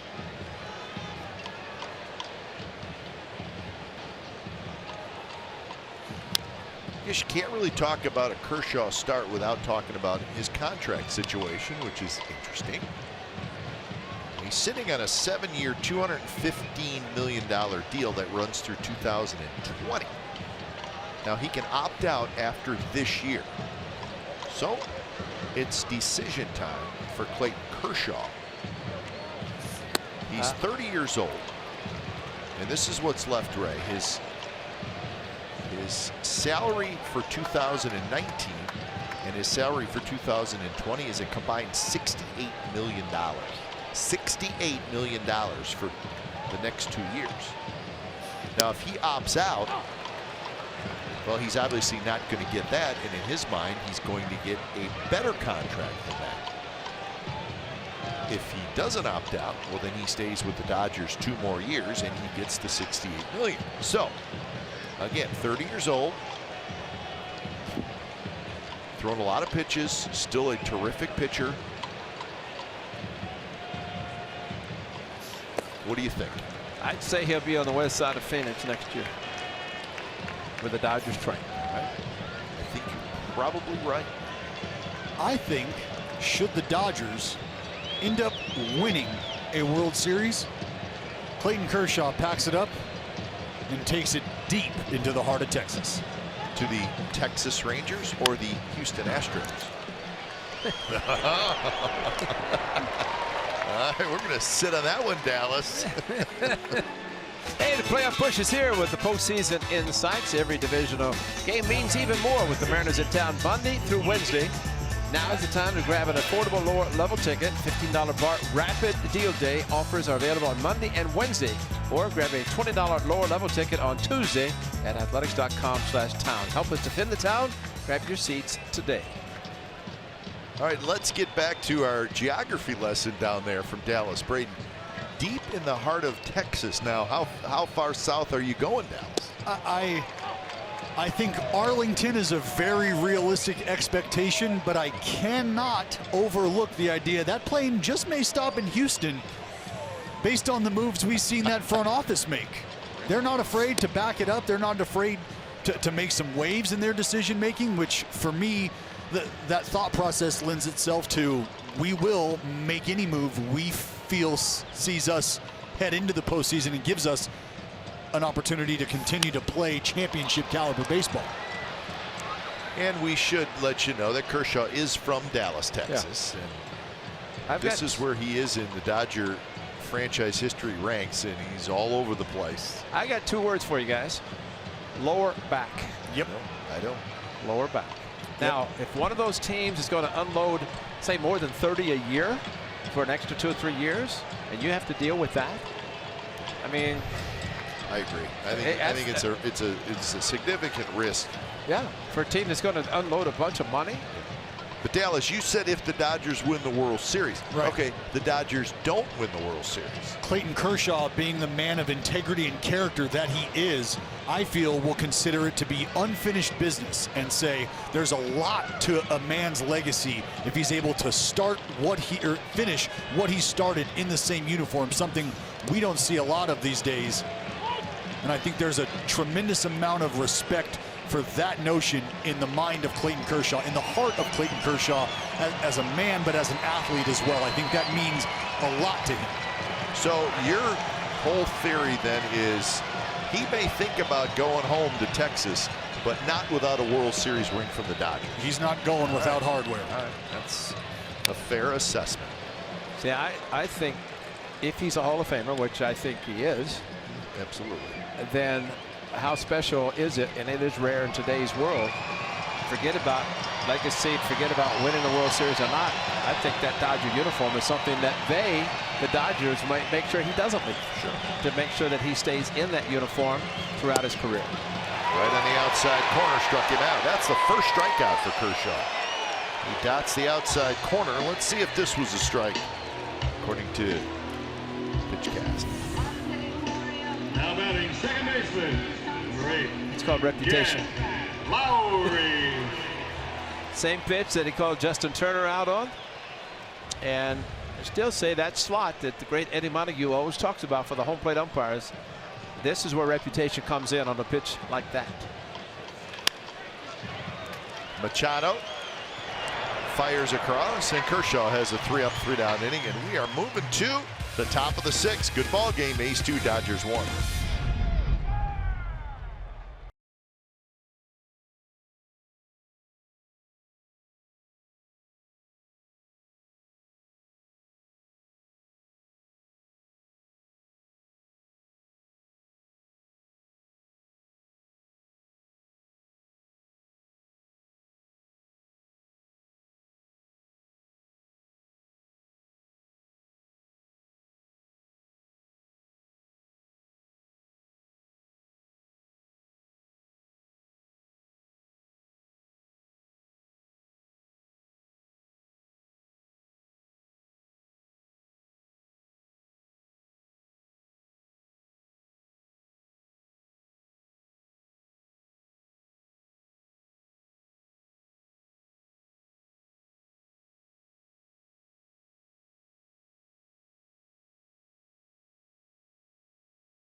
And stream the games on NBCSportsCalifornia.com and the NBC Sports app, presented by your NorCal Honda dealers.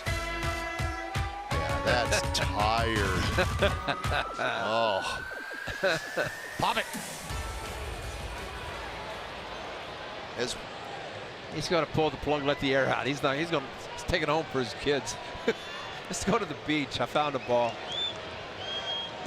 Dallas, have you ever heard of the comedian Sebastian Maniscalco? I have. Okay. You know what his famous line is? Drop it on me. Why would you do that? And is that not the perfect call for a beach ball? Yeah, exactly. In Oakland? Why would you do that? Not here in the Bay, folks. Not here. Save that for Tinseltown. Even there, I don't get it. One thing Mike Fiers giving up a home run to Grandal. He can hear the popping down in the bullpen. Shot scooped by Olsen. And Peterson is retired. And this could be a batter-to-batter situation for Mike Fiers now. Nice play by Matt Olsen, but you got the hard-throwing Luke Trevino loosening up. Number 8, Manny. And for those guys, Scott Emerson, there is Luke Trevino, who this is the 6th inning. And Cap, I'd have to think that if he doesn't come into this inning, and who knows, Machado's up now. Maybe it is batter to batter, but at least the 7th. Say that Fiers gets through the 6th, and the pitch count's still very good. But I think that's a blessing for a pitcher, starting pitcher, to know that he's got a huge load in the bullpen. Left center. Canna on the move, and it bangs off the wall. Mariano gets back in quickly, but it's going to be a one-out double for Machado. And now it is decision time for the manager. And last inning, some pretty hard hit balls, and the first 2 balls here in the 6th inning hard hit. So the skipper's on his way to the mound. He had him up for a reason. The reason is now. So at 78 pitches, a nice job in his A's debut for Mike Fiers, and he'll get a nice ovation from this big crowd here tonight at the Coliseum.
A's Baseball on NBC Sports California is brought to you by the Chrysler Pacifica Hybrid, America's first hybrid minivan. Test drive one today. So A's leading 2-1, and Mike Fiers goes 5 1/3 in his A's debut, and a very good performance. And now he's going to sit back and watch this terrific A's bullpen try to hold on. You'd like to see that 0 on the walk column. That's been his MO basically throughout his career. So here's Justin Turner. First pitch is a strike. So when it's time for change, think Speedy Oil Change and Auto Service, your trusted oil change, tune-up, and repair expert. So the numbers for Trevino, 8-1 with a 1.16 ERA.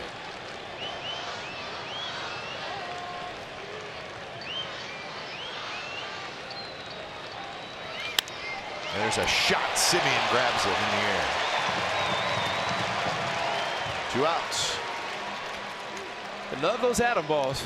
Good positioning. Now batting, number 9. It's an absolute lenient to the left of Simi. Go ahead, take yourself a step or two, corral it, knock it down. That a bit. Well, that's great. Joe Morgan was saying last night that ball he hit in Boston's a line drive, and it's in the papers that's an out there. Hit hard, but nobody knows how hard it was hit except us. I hadn't even finished saying that flare off the end of the bat, Joe, that won the World Series, and he was saying, no. Machado's going to steal third. It's all right. This thing Jonathan Lucroy did was drop the ball. Gonzalez 2-2 fastball against Fiers and went up and got it and hooked it. Knew it was gone. He hit it too hard to hook it foul. Crushed it. 20th of the season. Mike Fiers gave up his first hit, first run, base runner, everything in one swing of the bat. Right now, seeing if. So 1-1 the count to Grandal. And again, we're seeing a base runner, Chapman, way off the line playing the shortstop position. So Machado, see him in the screen and where Chapman's playing. And with the hard sinker that Trevino throws, that's an important 90 feet that he took on the stolen base. And Machado took off, and he says he balked. Machado's pointing at Trevino, and the umpire saying he balked. Machado took 3 hard steps toward home plate. Well, Trevino, see if he just steps off. He stepped off. That's not a ball. And that's what you do when you see the guy. You step off. That one should have been a strike. Call the ball. So 2-1 the count. But we've talked about it before. Now Chapman going a little bit closer, but still Machado can get off as far as he wants. But any ball in the dirt blocked by Lucroy, it could be one of those plays that you take off and try anyway. And Chapman moves back over. And Lucroy, maybe the play of the night. That's right. And this is the reason, guys, that I'm not necessarily a huge fan of just conceding that free pass over there. Luke doing anything and everything he can there. But you just give that base up. The shift is employed. You've got Chapman at shortstop.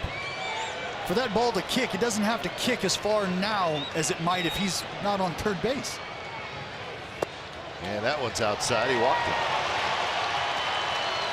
Now, the only thing I was saying, because Chapman was off the bag, it would have been throwing to the bag. Oh, yeah. Versus, and you try that. You hope as a catcher you can do that. But as we always say, down the left field line, you make a mistake, it's a run. Yeah.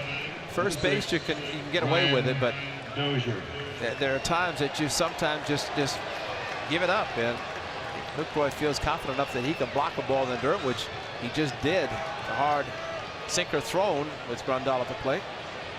Yeah, totally okay with Luke eating that one, putting it in his pocket. Like you said, Foss, the best thing that happened is he probably dropped it. And here's Dozier. Dozier takes a strike on the inside corner. You say now it's back to normal because with the right-handed hitter, Chapman can play closer to the bag, so the runner, Machado, cannot get the huge jump or lead off third base. Straightaway defense for the A's against Brian Dozier. And now it's 0-2.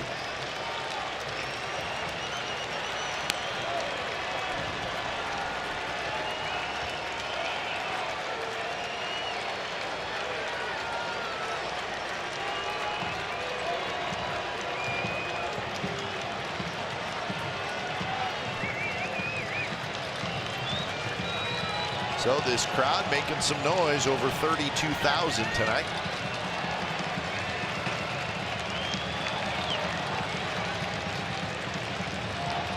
Runner goes, the pitch is outside. Lucroy holds onto it. So Grandal will be given a stolen base. Grandal slowed down trying to draw a throw. And maybe thinking with the 2 strikes that if Lucroy had thrown to second, I mean, that was not a full out sprint by Grandal. And looking back, and then right there he slowed down.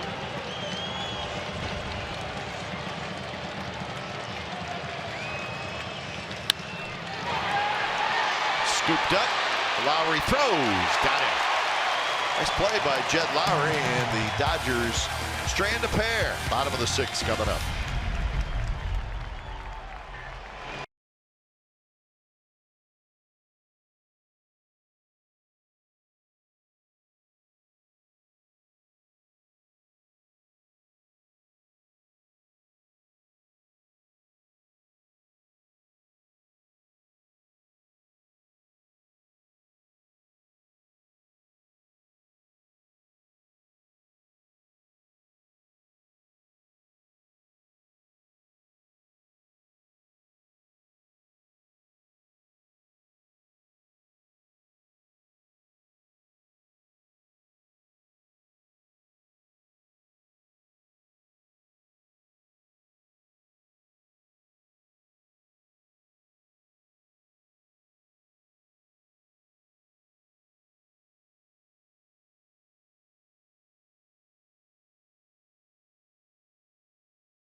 Authority of the Oakland Athletics and may not be reproduced or retransmitted in any form, and the accounts and descriptions of this game may not be disseminated without the express written consent of the Athletics Investment Group, LLC.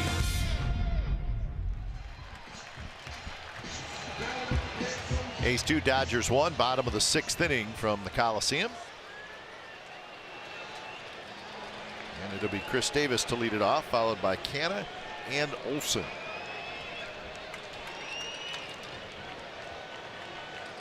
Kershaw had a long 4th inning. He's got both their runs. He gave up 4 hits, but he had a pretty quick 5th inning, 3 up, 3 down. Should tell you that the Mariners lost today. The Rangers beat the Mariners 11-7. Mariners won the first game of that series, then they lost the last 2. 2 games, 22 runs they've scored. They've had 11 twice. Chargois warming up again. So the Mariners got a couple of home runs from Zunino, but that was it. So the Mariners are struggling. They have a 7-15 record in their last 22 games. It's hard to believe. They may be scratching their head just a little bit. So with Astros are off today, so the Mariners, with their loss, they lose a half game. They're now 8 back in the division. 2.5 behind the A's, so the A's put a little more distance there. Davis skies one. That's Dozier. Dozier grabs it.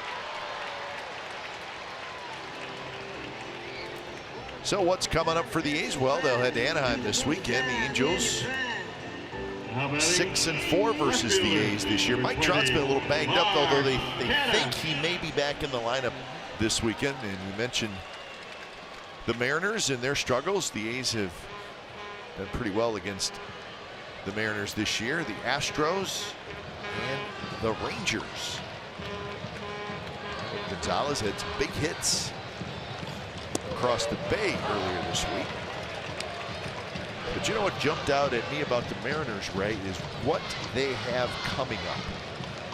They are at Houston Thursday, Friday, Saturday, Sunday. Right. And then they come here Monday, Tuesday, Wednesday.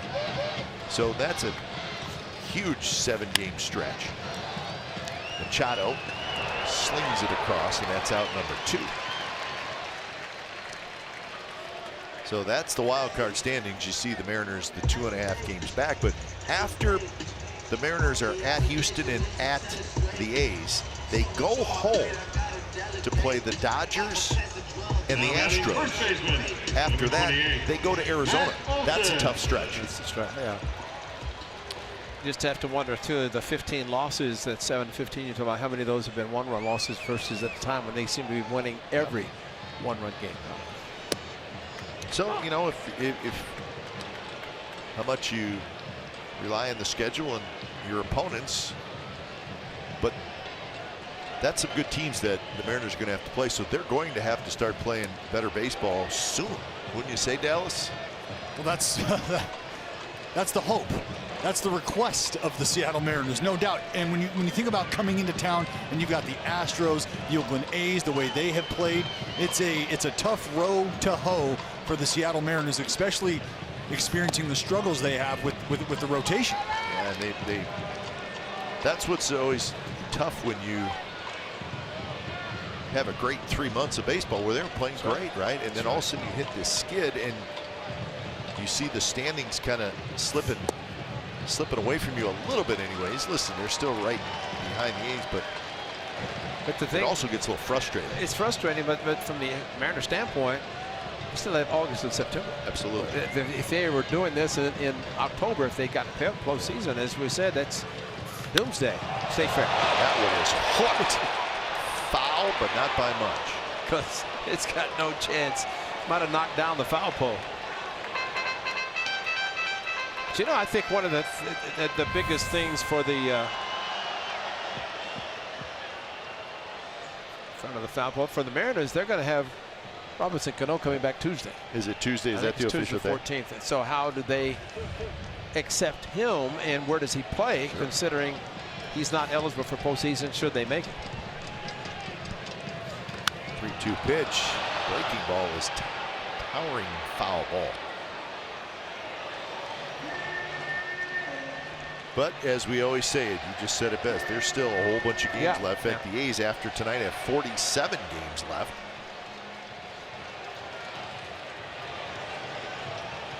But it'll be an interesting stretch the next couple weeks for the Seattle Mariners. That's Taylor with the shift on, and Kershaw has now retired 7 in a row.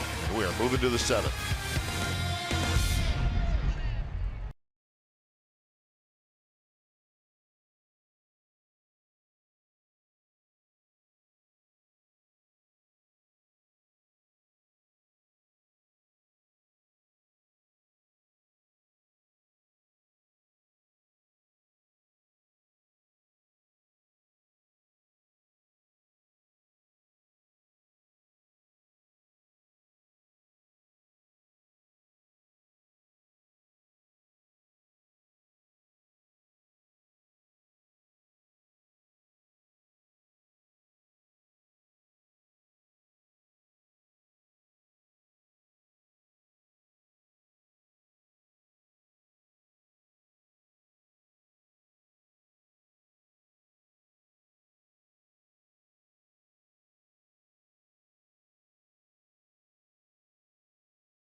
ABC Sports California is brought to you by Roaring Camp Railroads, calling all adventurers, explorers, and thrill seekers. Become a member of Roaring Camp's new Kids Club today. So 2-1, A's lead the Dodgers. Good tight ball game, and actually, I don't know, Ray, I think it has a little bit of an October feel to it. Two good teams battling in a tight ball game, good crowd. Definitely a tight ball game last night, a 4-2 win for the Dodgers. So Lou Trevino back out there. He'll face Bellinger, Puig, and Muncy here in the top of the 7th inning.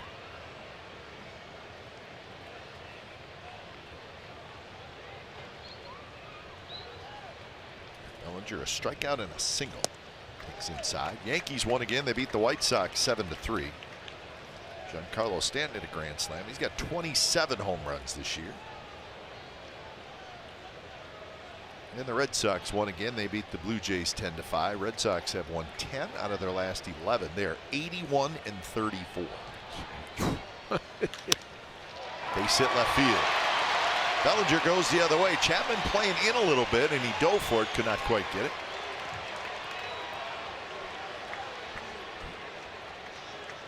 You mentioned Chappie playing in, not able to create an angle, just didn't have the real estate to do so.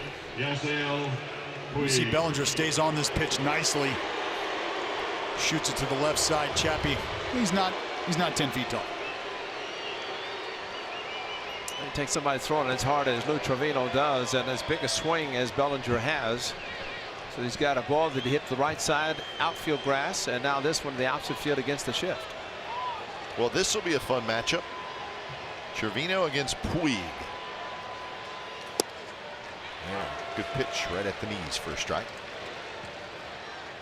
98 with a little bit of sink on it right there. Sank or sink? Sink. Still sink.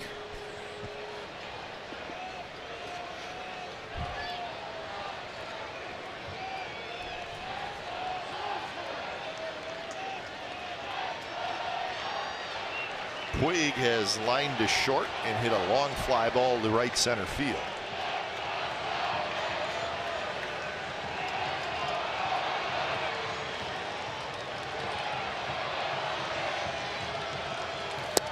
Swing and miss. Kept it away from Puig.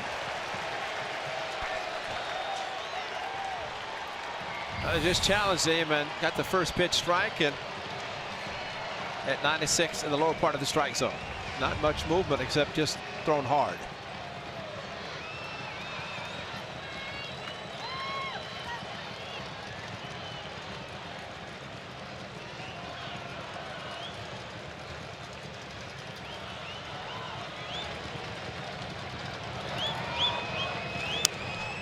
Pop up. Olsen waits, and he's got it. Trevino made some good pitches to Puig. Little movement on that last pitch, just enough to get him off the good fastball. Number 13, Max Muncy. Careful. If you're going to do that, thigh, you have to finish the job. Yeah. Well, he rethought it. He pulled back. Now he hurt his thigh. It goes on the disabled list with a sore thigh. Yeah, if you're going to do it, you got to. It's got to snap in your hand. That's right. Chili Davis has one of the all-time great ones where it just snapped like a twig.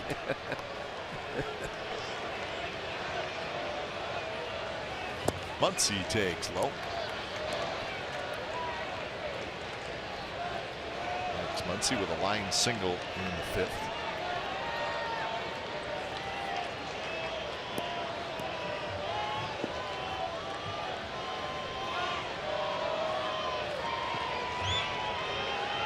Bellinger's got good speed. He's got 7 steals. The Dodgers don't steal a lot. He's 7 for 7, but you never know. They do have a couple steals tonight.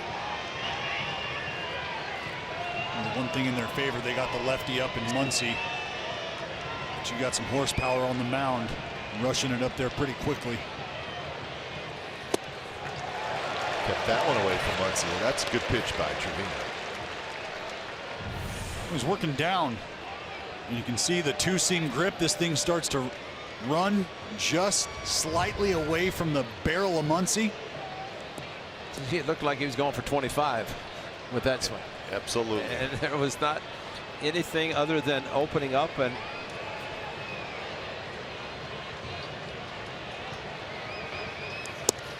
strike on the inside corner. Man, that's a good pitch. Planted it 97 miles an hour. But especially after the previous pitch outside where it really opened up and then they painted on the inside part of the plate as Muncy backed up. That is dot. I mean, that's right on the inside.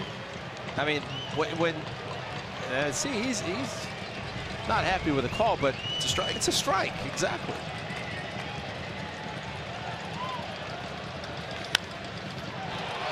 Knocked down. Olson picks it up, steps in the bag.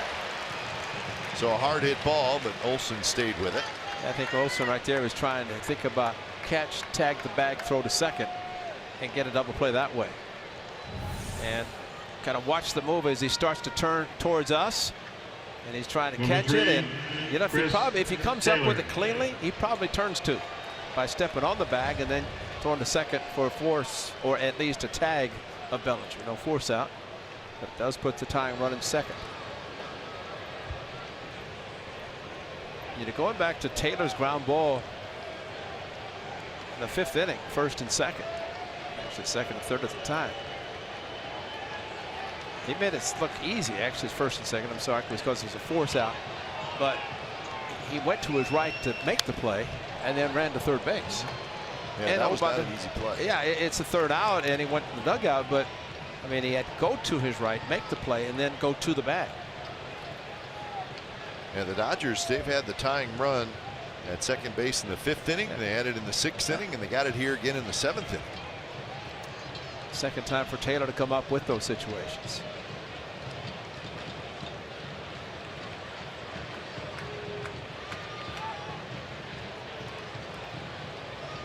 Kind of what good teams do. We see the A's do it all the time. They just keep putting pressure on. Yeah.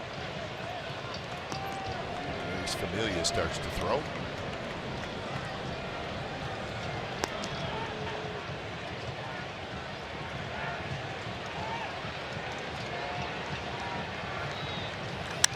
Taylor, a little flare, could be trouble, and it is.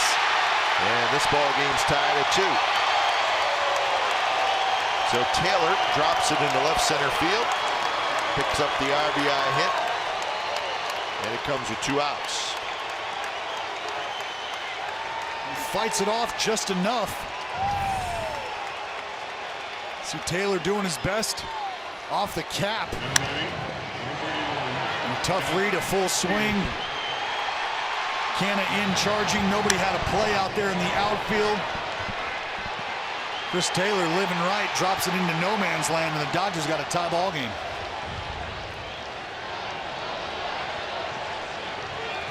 So RBI number 51 for Taylor, and now the top of the order, John Peterson, who asks for time and gets it. Hey, nice to Taylor running here. Yep.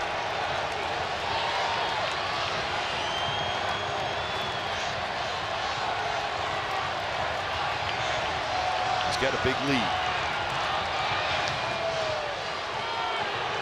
See, that's one of the things there about Olson and the play that put the tying run at second and ends up getting the base hit. But I think in hindsight, Olson just could not come up with a hard hit ball by Muncy, and that's the difference in allowing Bellinger to get in scoring position.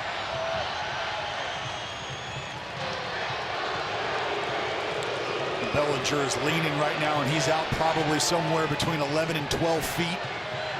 Right at the edge of that cut of the grass, you can see his back leg start to twitch a little.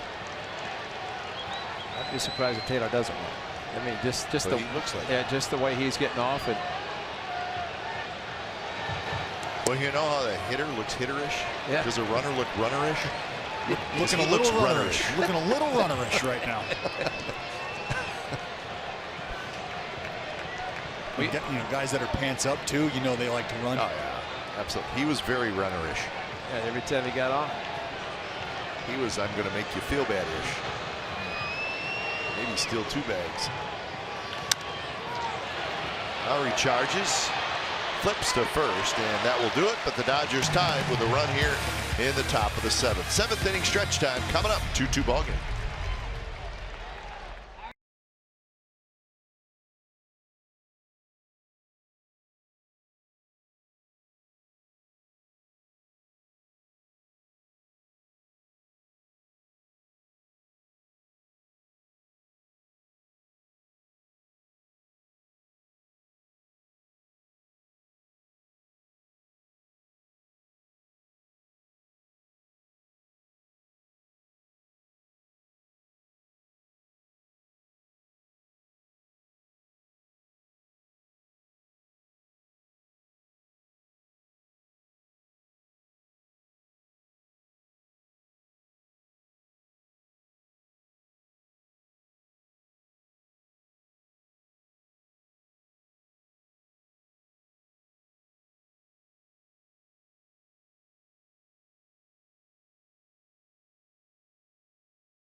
Moment.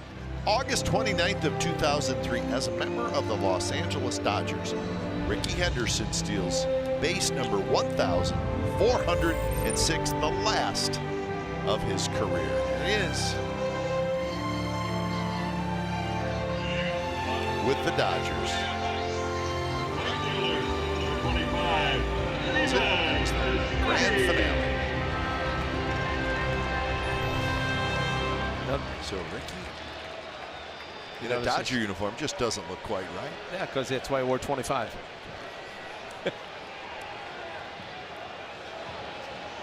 So when it's time for change, take Speedy Oil Change and Auto Service, your trusted oil change, tune-up, and repair experts. So it's JT Chargois, who we saw last night and had a good inning. He'll face Piscotty, Mariano, and Lucro.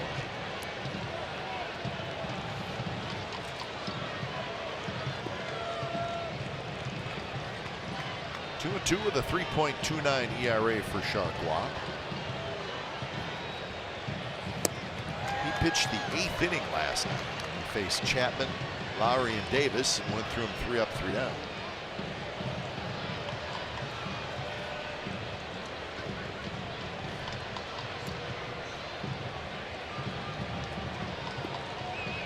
Piscotty with an RBI single, a 2-out RBI hit in the 4th inning. They lose their 2nd run.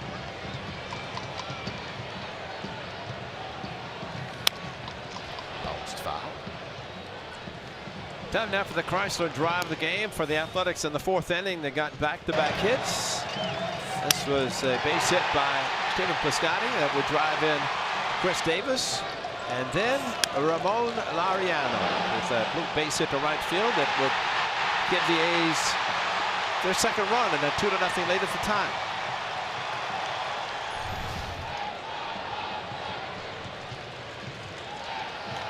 The 2 pitch tapped towards short. That's Taylor, who throws in time. So 1 away here in the 7th.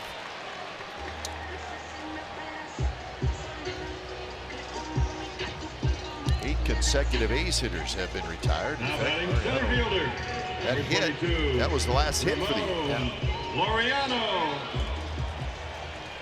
I just think if Nomar Garciaparra were here tonight, then you'd have Ramon and Nomar. That's right.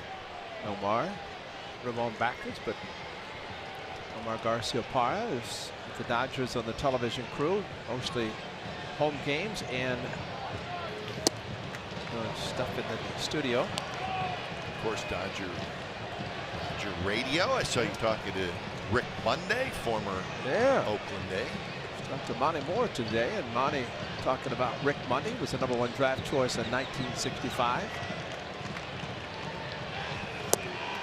Monty told a great story about brought him in. Charlie brought him in to take batting practice at Municipal Stadium. Okay. A 40-foot fence in right field, and Rick said, "I'm not going to play here. I can't hit home runs here." That's too high of a fence. There's the great Rick Money with Charlie Steiner. Was that where the animals were on the other side? No, that was down the left. Oh, that was down the left field line. Okay. Rick Monday. Oh, what a play! Machado leaps up and took a double away from Laureano. I mean, plays like that are game-changing plays. That's right. That was a double, like you said, especially with the speed of Laureano. Machado, mostly shortstop, but Turner tonight is a DH. So this ball again timed perfectly, and we saw the one hit that Simeon caught. And just like with Simeon, Machado had to time it perfect. Here's the breakdown. His career fielding. Offensively a little better as well over the course of his career as a shortstop as opposed to third base. Well, that's going to come into play where he signs his huge contract next year.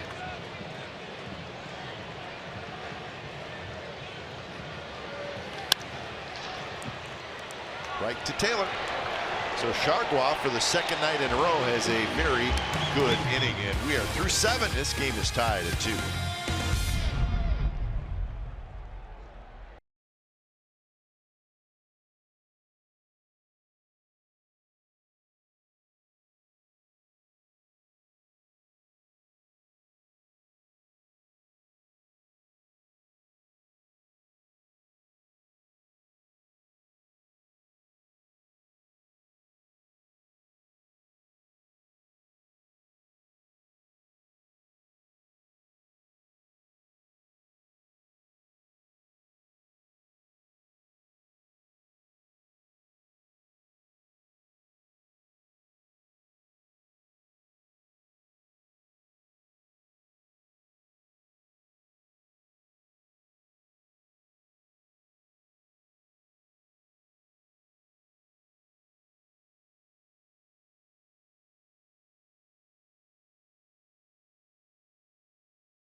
By your California Ford dealers. Sit back and enjoy it, baby. This is a Ray Fosse World Series home run off Don Sutton. Almost went into the second deck. Yeah, right. All I know is a hanging curveball. It's all right. Tell you, Foss, StatCast had that at 118 off the bat, a 56-degree launch angle, 4,000 feet away from the dish here. Absolutely.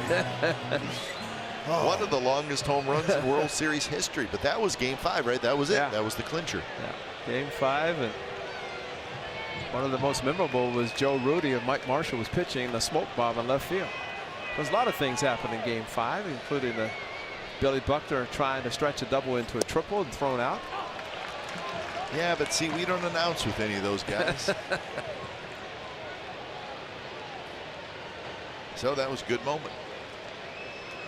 Well, great Monty Moore was on the mic making the call, so it's Dinger? Dinger time. Fosse Dinger? Dinger time. So when it's time for change, think Speedy Oil Change and Auto Service, your trusted oil change, tune-up, and repair expert. So Familia comes in, 48th appearance overall. And he's got him on the 21st of July. Looks like the swing, and it was by Machado. So 1-2 the count. Well, Familia just good stuff and just went too far with the swing to Machado. Really That could have been called by the home plate umpire, but always good to see him defer to the corner.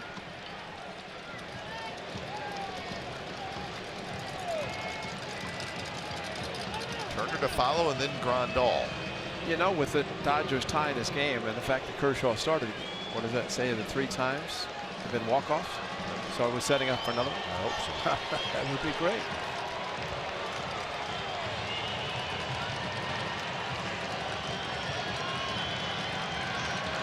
Machado doubled into 6 with 1 out, but the Dodgers could not get him home.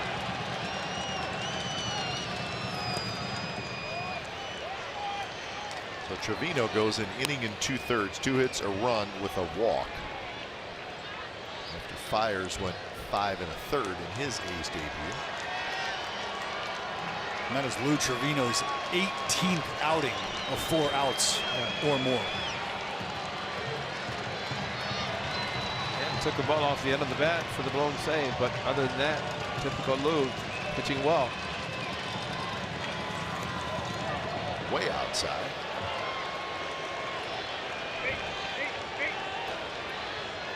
Well, you got to block 2 strikes just in case the hitter swings, and Jonathan Lucroy going out, check the right hand. He uses the bare hand, slaps the ball into his glove, but it looked like he hit him flush, did not go off the tip of the fingers. That's what you do. Use your whole body, including the bare hand, to try to block a ball.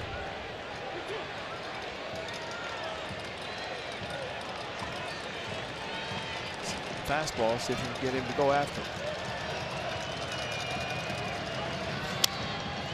A little pop-up as that pitch was way in on Machado. It would have been ball 4. And you can see Manny looking at the bat right there. That ball hit below the pine tar. You're right. Number 10. Kitchen Justin City, and he pulled the Turner. hands in, but Kike, you're right, and almost like a self-defense swing. And if he lets it go, it's probably ball 4, but started the swing, did make minimal contact. So 1 away. Here's Justin Turner. Turner is 0 for 3. He has not been in agreement with home plate umpire Mike Malinsky. Actually, in the 6th inning, though, with Machado at second base, he hit a line shot right at Simeon.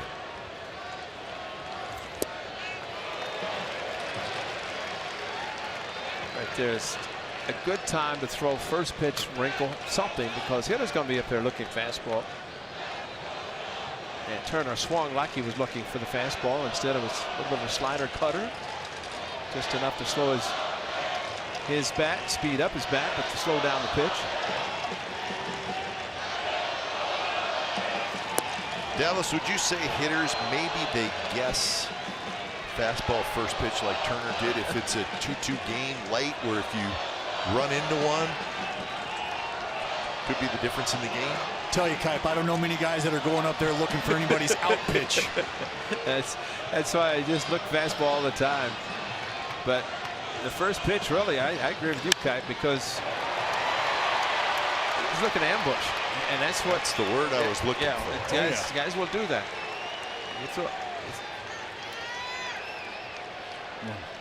JT, obviously, he's a heater, or a heater hunter, if you will. Gets that 2-seamer, that deadly 2-seamer from Familia, working its way back over the plate. Gives JT an opportunity to get bat to ball. And you've seen Familia use that 2-seamer. We saw it against Machado, bore it in on the hands. Trying to go away, just gave him enough to handle. Here's Yasmani Grandal, a strikeout, a homer, and a walk. Shift is on. And the first pitch, just a little bit low from Familia. Grandal, his home run in the 5th was a solo shot. It was his 20th of the year. He's got 57 RBIs.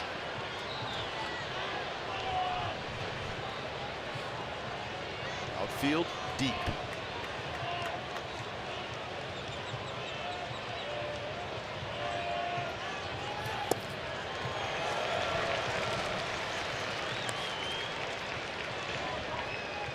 Dodgers bullpen is quiet. A's bullpen quiet.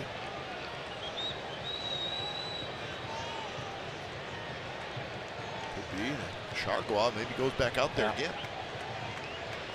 Did not throw a lot of pitches in going through the A's 1-2-3. That one off the glove of Lucroy, and that's going to get the go-ahead run to second base with 1 out.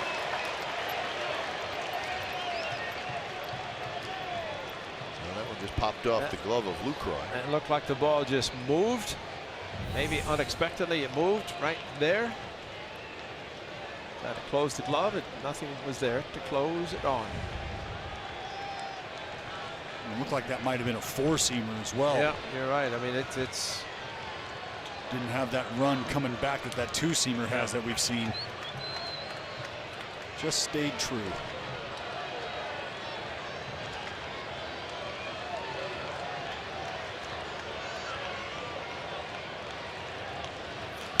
The 2-1 pitch popped up foul over the A's dugout. So the count even at 2-2.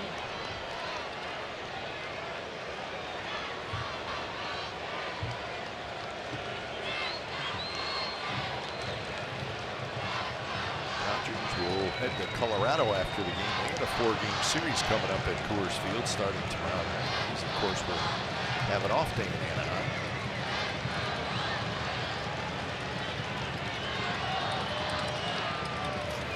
Swing, miss, he struck him out on a ball breaking down and in sharply.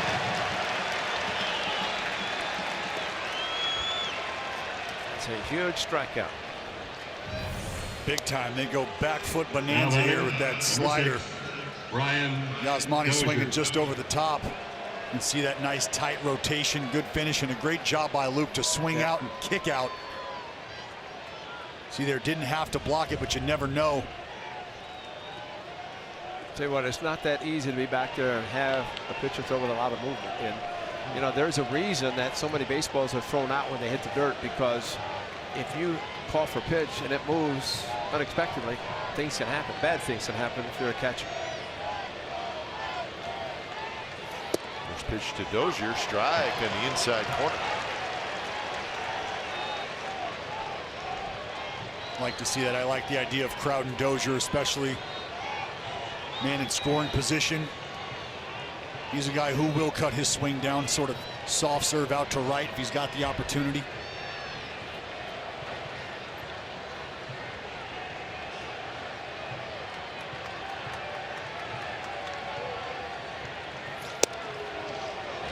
Just missed outside. So Familia got the call on the inside corner, did not get the call on the outside corner. Did I just see a wow? Sure did. Well, he's forgetting about the first pitch, which was a little bit inside, and he got the strike.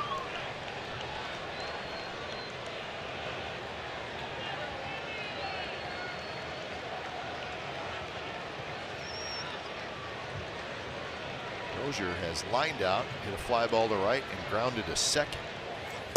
Swing, nice, good slider by Familia.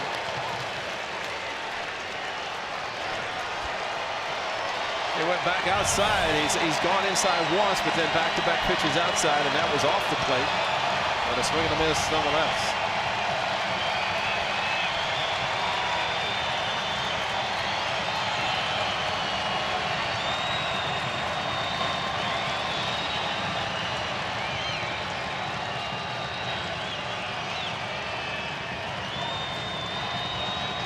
Doing his best to keep Turner somewhat close at second base. He gives ground in the 1-2 pitch. Just got a piece of it. There's that slider again. He just is able to get enough to fight this pitch off. You can see that front hip of Dozier. He's thinking, I'm not going to get beat inside. Yeah. And he's swinging just exactly that way. Yep, but he's trying to fight off that slider. So if I'm Familia and Lucroy here, I'm going to see if I can get the fish to bite, take him out maybe 2 inches a little farther. Well, the nice thing is that Lucroy wanted the pitch down. It was down, and Dozier just barely ticked it.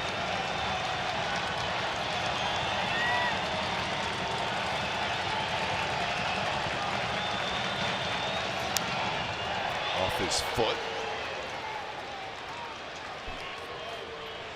So the count 1-2 to Dozier. Dozier hit in the leadoff spot last night, and he was on base 4 times. Similarly walked 3 times, but tonight hitting in the 5th spot.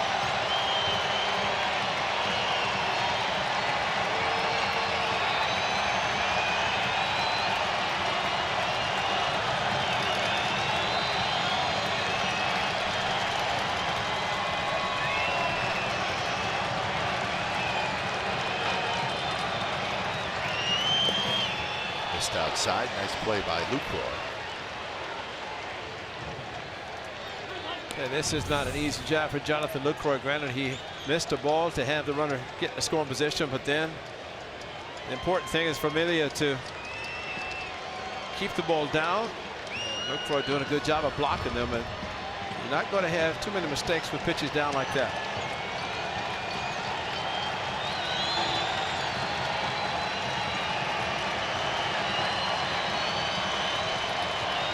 Amelia steps off, so does Dozier.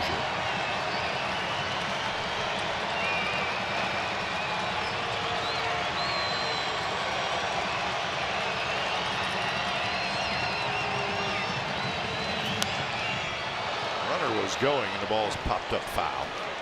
So Turner decided to take off on a 2-2 count. But you notice again, and Matt Chapman looked in the dugout. Chapman went to the back. That's the whole left side of the infield to open up. Got 2 strikes, and once he goes and vacates his positioning, and you know they've talked to him about it, but it's just an instinct more than anything that he just keeps going. And he looked in the dugout after that happened, and maybe getting word that if Turner runs again, just keep your position, especially with 2 strikes. Marcus also said something to him. They were talking back and forth.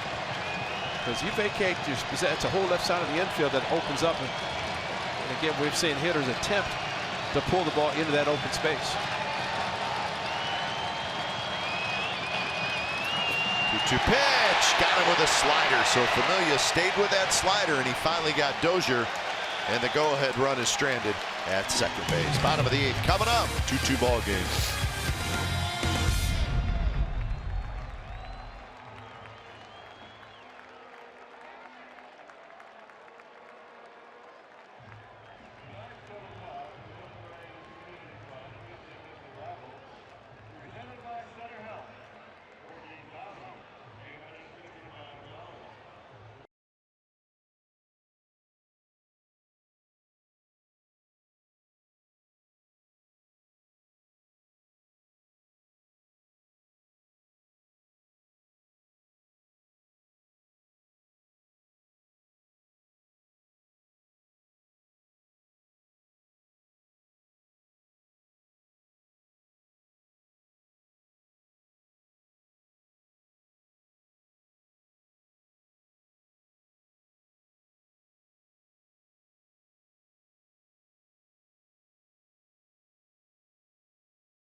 Still say these are great games that, sure, you love blowouts, but man, games like this get you ready for when it really counts, and that's the October dance.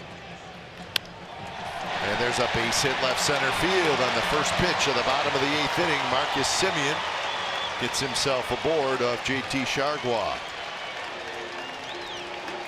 Well, we talk about ambush. You might as well try to do it. He wants to get ahead with the first pitch strike. So Marcus Semien said, you do it, I'm going to be ready to go. And he hangs a breaking ball right in the middle of the plate. And Marcus tried to hook the ball into the gap in left center, but could not. So he started with a base hit. And see if the A's try to do something. try to move the runners. Bellinger with his speed got to it quickly. A couple of hits for Marcus Semien. So here's Chapman.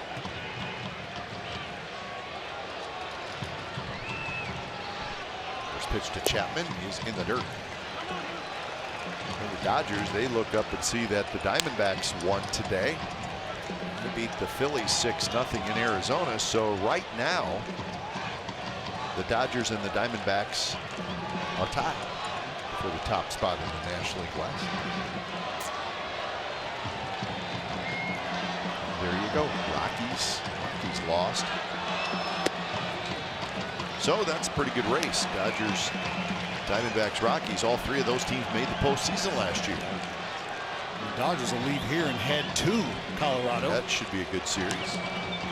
Now the A's flew back Sunday, picked up an hour. They lose the hour. The Dodgers do.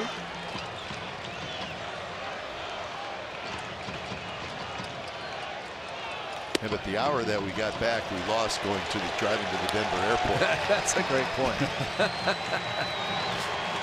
And not only that, lost 3 straight. Yeah, that's true. Maybe it seemed longer than it seemed was. longer, yeah. Yeah, I was in the booth talking to the Bulldog, Oral, and Joe Davis, and they asked me, how was Colorado? I said, next question. I wasn't there, and I don't want to talk about it.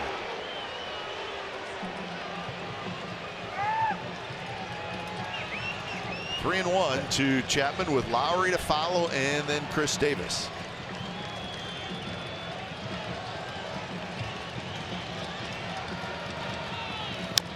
Chapman rolls at foul. Chargois, pretty good downward movement on that pitch. And with that in mind, Marcus Semien with a good speed, and Chapman can make any sort of contact on one of those sinking fastballs. Good opportunity for him to take off on 3 and 2. I always like that, you know, just because it says the hitter, you look down, you get the sign that he's going to be running. So, okay, I have to make contact. So, you know, I need to do something. It's out of the strike zone, let it go. But man, you don't want to be up there swinging wild at a pitch and missing. Marcus goes, and the pitch is rolled foul. You know, I think that's why it's important to have a sign versus green light. You know, a green light, there's usually no sign given unless it's a stop sign. But for Matt Williams, if he gives the steal sign or the run sign to Marcus Semien from the hitter standpoint, he knows that he's going to be going. And the important thing is to swing at a strike. You don't have to swing at the pitch if it's out of the strike zone, but if you make contact and with the runner on the move, especially if you hit the ball on the right side, it's excellent. Runner goes again, and the ball is flared to center, and it's going to be caught. Bellinger's throw to first is luckily a little bit offline. That ball just hung up. I thought off the bat it had a chance to fall, but Bellinger came hustling in and made a nice play. Well, the one thing you don't want if there is a guy running is that fly ball, but you're right. And then for Bellinger just to throw it like a first baseman, maybe. They played first last night. He did not make a strong throw, and Semien, once he saw it, got to get back, and he's fortunate, like you said, that the throw was offline. Now Pedrica there is the first base coach telling him stand up or slide. So 1 out, and here's Lowry. So Lowry will hit from the left side for the first time tonight. He was 0 for 3 against Clayton Kershaw. He's got 6 hits off Kershaw. 4 of them came in the same inning. We saw Dylan Floro last night. He's up again tonight.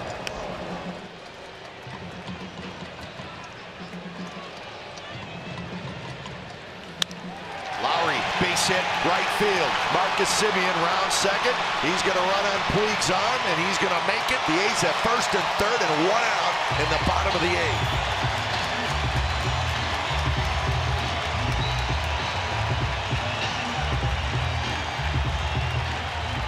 With no waiting around for that man, Jed.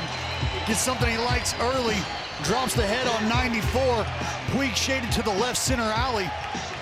That's going to allow the hustling Marcus Semien to go first to third. You see Puig coming up, a strong throwing arm. Just not enough mustard for Marcus Semien. Good look at Simi picking him up and putting him down around second. Hard into third, pop up. Maddie's got him. Get down right here. Get down. Now batting, designated Here we go, hitter, boys. Clap hands. Get it going. So Chris Davis will step up.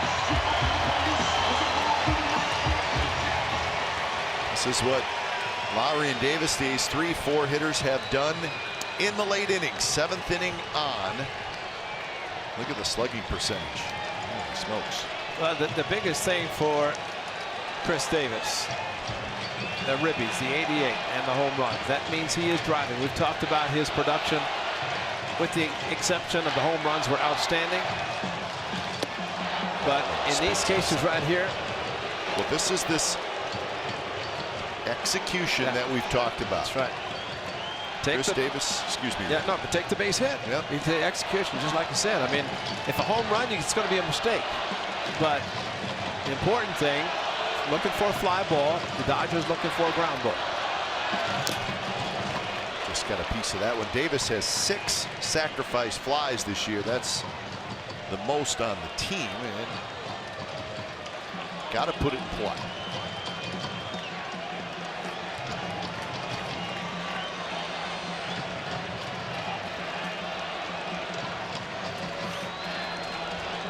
They're shading Chris Davis way over in right field. Puig, like a severe left-handed pull hitter where he's playing right field.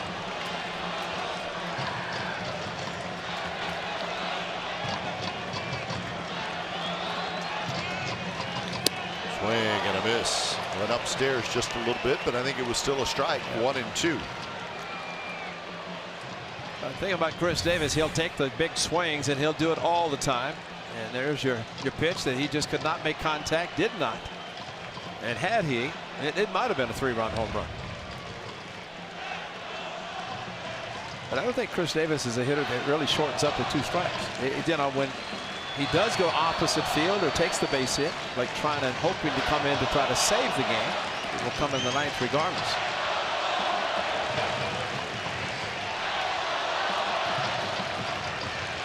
One-two pitch, and he got a fastball out over the plate, and it looked like Grandal wanted the ball inside to Chris Davis. See where he's set up. You can see set up in.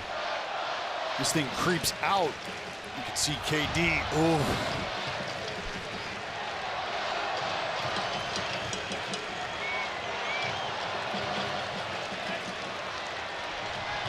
So another 1-2 pitch. Here it is. Pop-up foul. And that one did get in on Davis, so they're trying to bunch him up. Yep.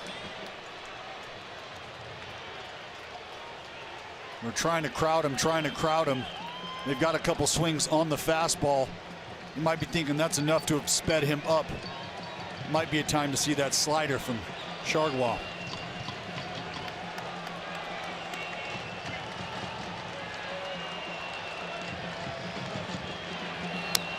And he got the slider, and you know what? That's a good pitch and a good job of hitting by Davis. Well, and you know, I think his swing is more suited for a breaking pitch than a fastball, and goes down and, you know, is able to make contact. If that's a heater up, maybe not. But typically with power hitters, you try to fool them with off speed, sliders, curveballs, changeups, and they're so strong and they can make up the difference in those pitches. Man, that went way too far inside to even the count at 2-2. Mark Canna is the on-deck hitter. Still think one of the best hits we've seen in Chicago. Chris Davis hit a ball to the right of second base. Scored 2 runs. Absolutely. You know, and this is a perfect situation. And it's sometimes they say, well, it's a lucky swing. No, it's calculated, and he is that good enough to do it. Tap toward third. Machado coming home, and Oh no, I don't know about that. no, he dropped the ball. Safe. He dropped the ball, and he's called safe. The A's have taken the lead here in the bottom of the 8th. The original call was out. Grandal did not control the ball, and Simeon safe. Not an easy play for Manny Machado. He's coming in, this ball off to the right side of his body. He has to make an effort to try to create or clear a lane for him to throw to home. Not an easy spot. He never had the lane. And Simeon busted on contact down the line. Grandal unable to corral the baseball. And you get a good look here overhead. Throw is on time. Again, just unable to be gathered. And Simeon with the hard slide into home. So the A's scratched out a run here in the bottom of the 8th to take the lead, and we got ourselves a pitching change. We'll be back. Number 51, Dylan.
But Grandal has to reach to his right. Marcus Simeon goes in and called him out, then called him safe after he dropped the ball.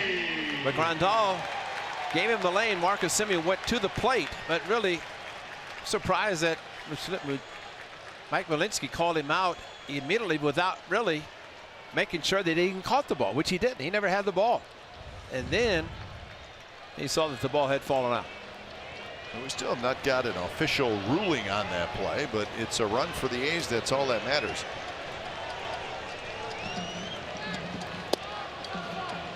So it's a fielder's choice RBI.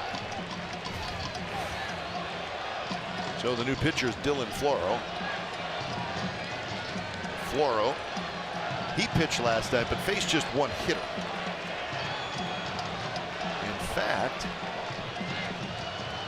he faced Nick Martini. Yes, he did. Pinch hitting. And that's what's happening right here. Martini is hitting for Canada. He struck him out last night. See what happens tonight.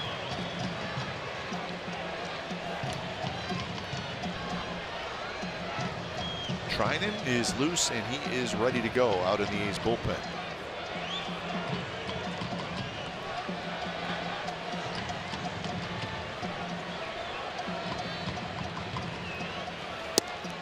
Takes inside, and now it's 3-0.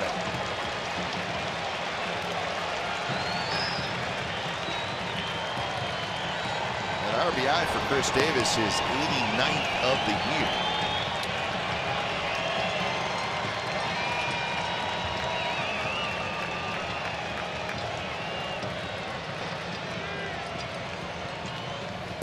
Martini taking all the in for a strike. Now in the top of the 9th, the Dodgers will have Bellinger, Puig, and Muncy. If anybody were to get on, Chris Taylor.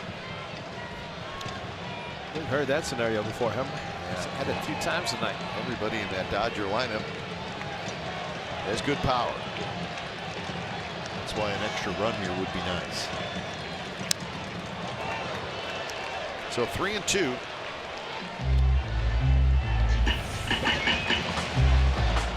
Here's StatCast on that run scored by Simeon.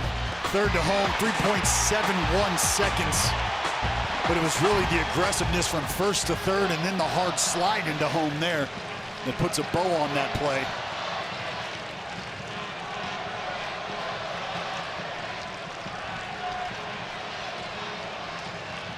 So 3-2. Got him swinging 93 miles an hour.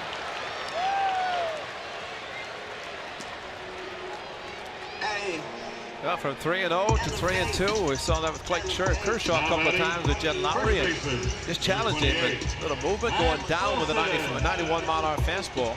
And Martini, the uncharacteristic part about him, he opened up. Normally, he is the type of hitter that goes opposite field with a lot of things. For Chris Davis, since 2016, 79 runs batted in, put him Hayes ahead, the go-ahead RBI. Well, this one came in the 8th inning. Olsen fouls him straight back.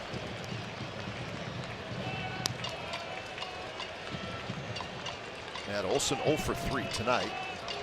He was 0 for 4 last night. So a quiet series so far. Base hit here would be a wonderful thing.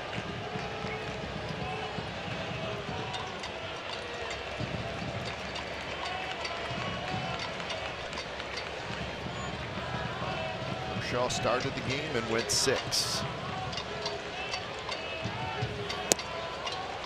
Anytime you win a game against the Dodgers that Kershaw starts, it's a big deal. Let's have a chance to do it tonight.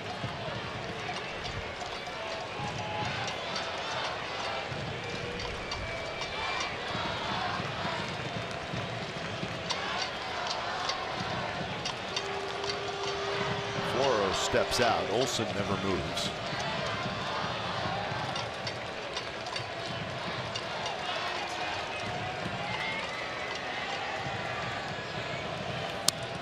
Sliced foul into the net.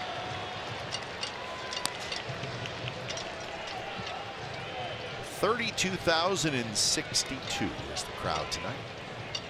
Last night, 33,654.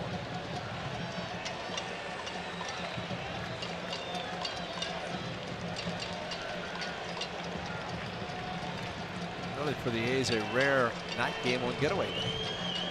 Hardly ever. That's right. They're usually day games, but the A's do have the off day tomorrow, although they will travel tonight. Dodgers do play tomorrow night, so they will have to deal with the time change and getting out of here. Dodgers will head east. The A's will head south.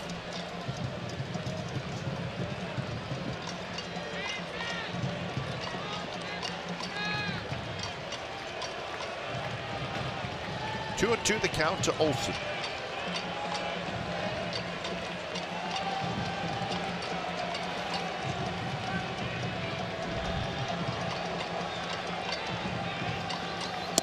Missed inside.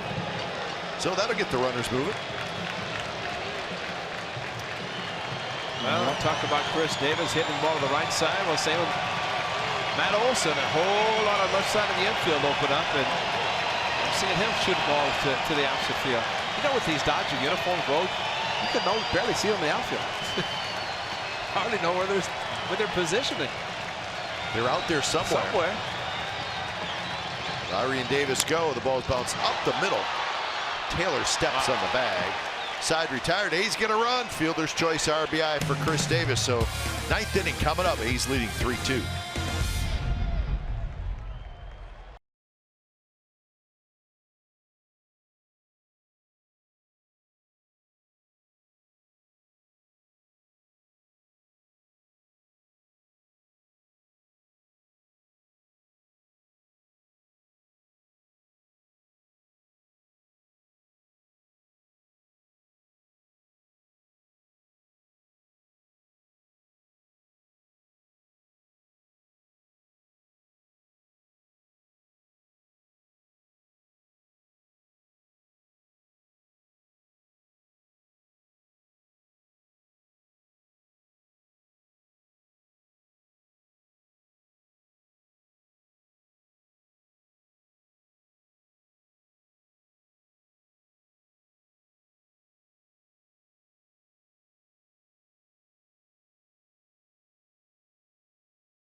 It's brought to you by Toyota. Designed for the grind that comes through every time. See your local Toyota dealer today. Toyota, let's go places. By Southwest Airlines. Low fares, no hidden fees. That's transparency. And by Xfinity. X1 will change the way you experience TV. So 3-2 top of the 9th inning, trying an in to try to save it for the A's, get a split in this 2-game series, and he'll face Cody Bellinger. First pitch in the first strike. So when it's time for change, think Speedy Oil Change and Auto Service, your trusted oil change, tune-up, and repair experts. 28 saves and 32 opportunities for Trinan, and a 0.95 ERA. Bellinger takes high. Nick Martini, after pinch hitting for Canna, stays in the game and left. Fires, Trevino, Familia, and now Trinan.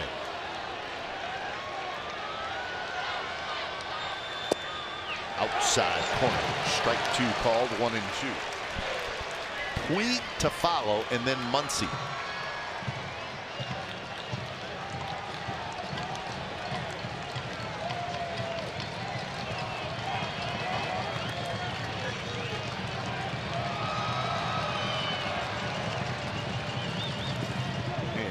Sharp slider down and in, and Bellinger, who will chase that occasionally, laid off that time. Well, this is where you really would like to pitch to the shift, and the shift right now is to the right side. Remember last at bat for Bellinger against Lou Trevino, he went just to the left, our left, the right of Matt Chapman, who is playing for shortstop position. Trying to throws 98 to 100, and outside sometimes the shift can work against a team.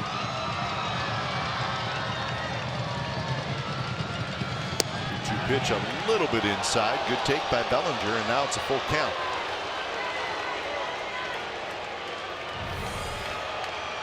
Well, tough look here.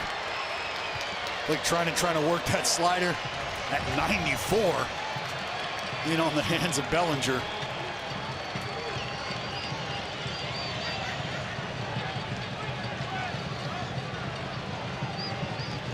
So full count. Big pitch coming up to Bellinger, who's 2 for 3, 2 singles, and then he scored a run.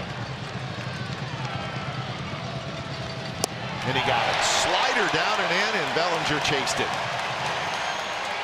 You can throw the slider anywhere close to the strike zone on 3 and 2. You're going to get most hitters.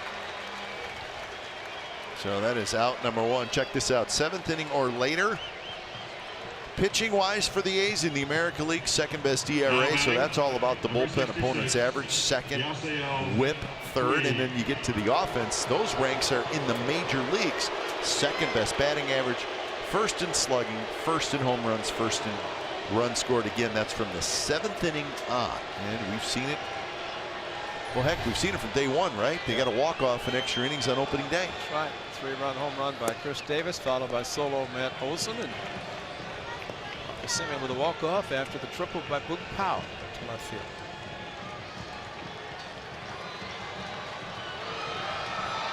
Want to know the count to Yasiel Puig.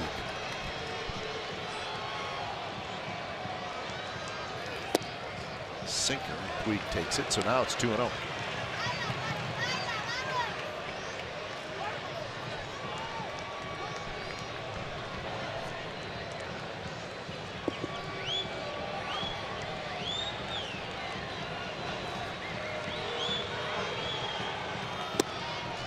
He was taken all the way, and it's in for a strike. You know, it's not a bad take if you're a hitter, simply because of the sinking action from Blake Trinan.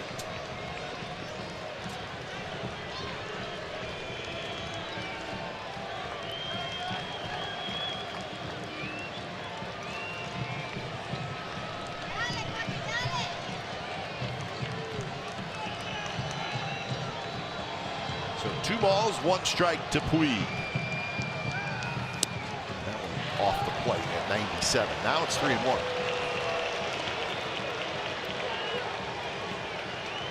So Puig will probably let out a little shaft, as they like to say. Tee box, a lot of green in front of you. And he did. Fouled it toward Dallas. But the problem, again, when you're facing Blake Trinan, who can throw a super sinker at 98 to 100, you can let out the shaft, but it doesn't mean it's going to be a four-seam fastball. Absolutely. And that's the difference. And the surgery after a pretty good left-hander named Tommy John, because he could do that. He didn't throw as hard as Trinan, but a lot of movement. That's hard to gear up on a 3-1 fastball if there is any movement. Payoff pitch, here it is. And Puig took it. Puig stares into Trinan, don't know what he's up to.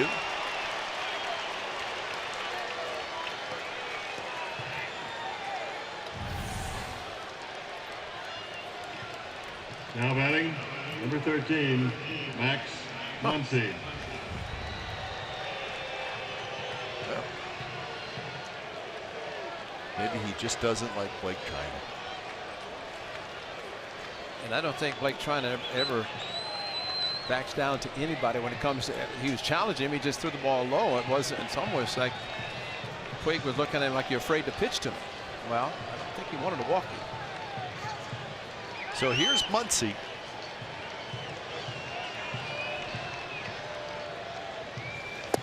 And that pitch is low. Puig has 8 steals on the year. He's been thrown out 3 times.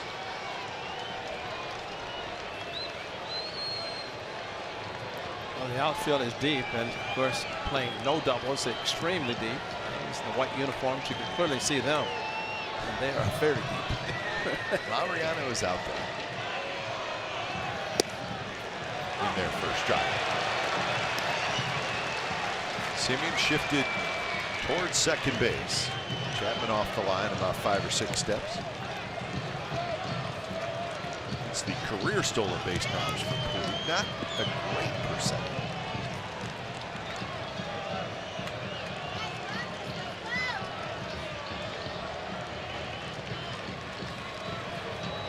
I think it'd be kind of fun if he took off. Throw him out. Ballpark erupt either way.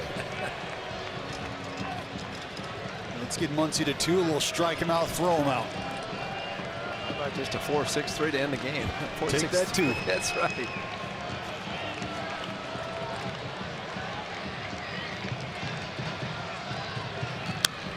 Let's see. That pitch was probably a little more hittable than Trinan wanted. It was up, although it did have some movement away from Muncy. Well, if you've hit 24, you want to try to make it 25, and we have seen Muncy with his approach opening up. That, though, was the pitch that maybe an opposite field shot would have been better in that particular case.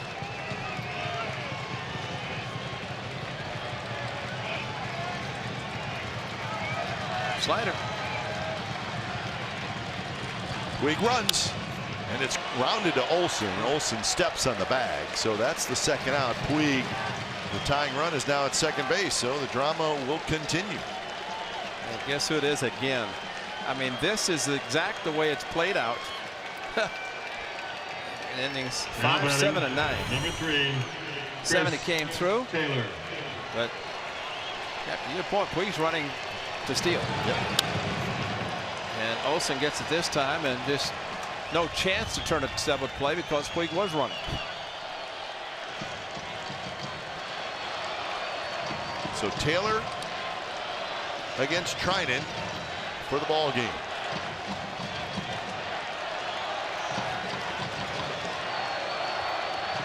So I think Bob just said if Puig goes, don't throw. Right. Well, and that's the same for Chapman at third to hold the position. Because remember, he fielded the ball back in the 5th inning, a ball down the line.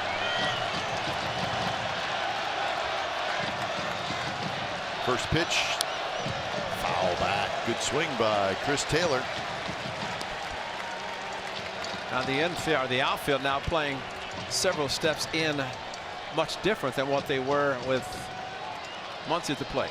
Now they're in to try to throw out a base runner. Puig, or he's going to go on contact.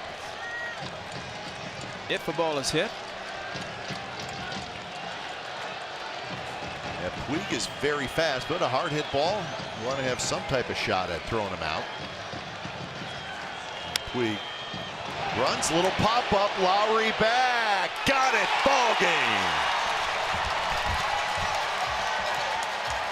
So the A's hang on and beat the Dodgers in a terrific game tonight. 3-2 is your final. So Mike Fiers, his A's debut is a winner as he gets the W, and Blake Trinan gets his 29th save. So 2 good ball games and a split in this 2-game interleague series between 2 of the better teams in baseball, the A's and the Dodgers. Well, tonight's game took right at 3 hours, and it was played in front of 32,062. The final score tonight from the Coliseum, the Athletics 3 and the Dodgers 2. Time now for A's Post Game Live. The guys are hanging out in the treehouse.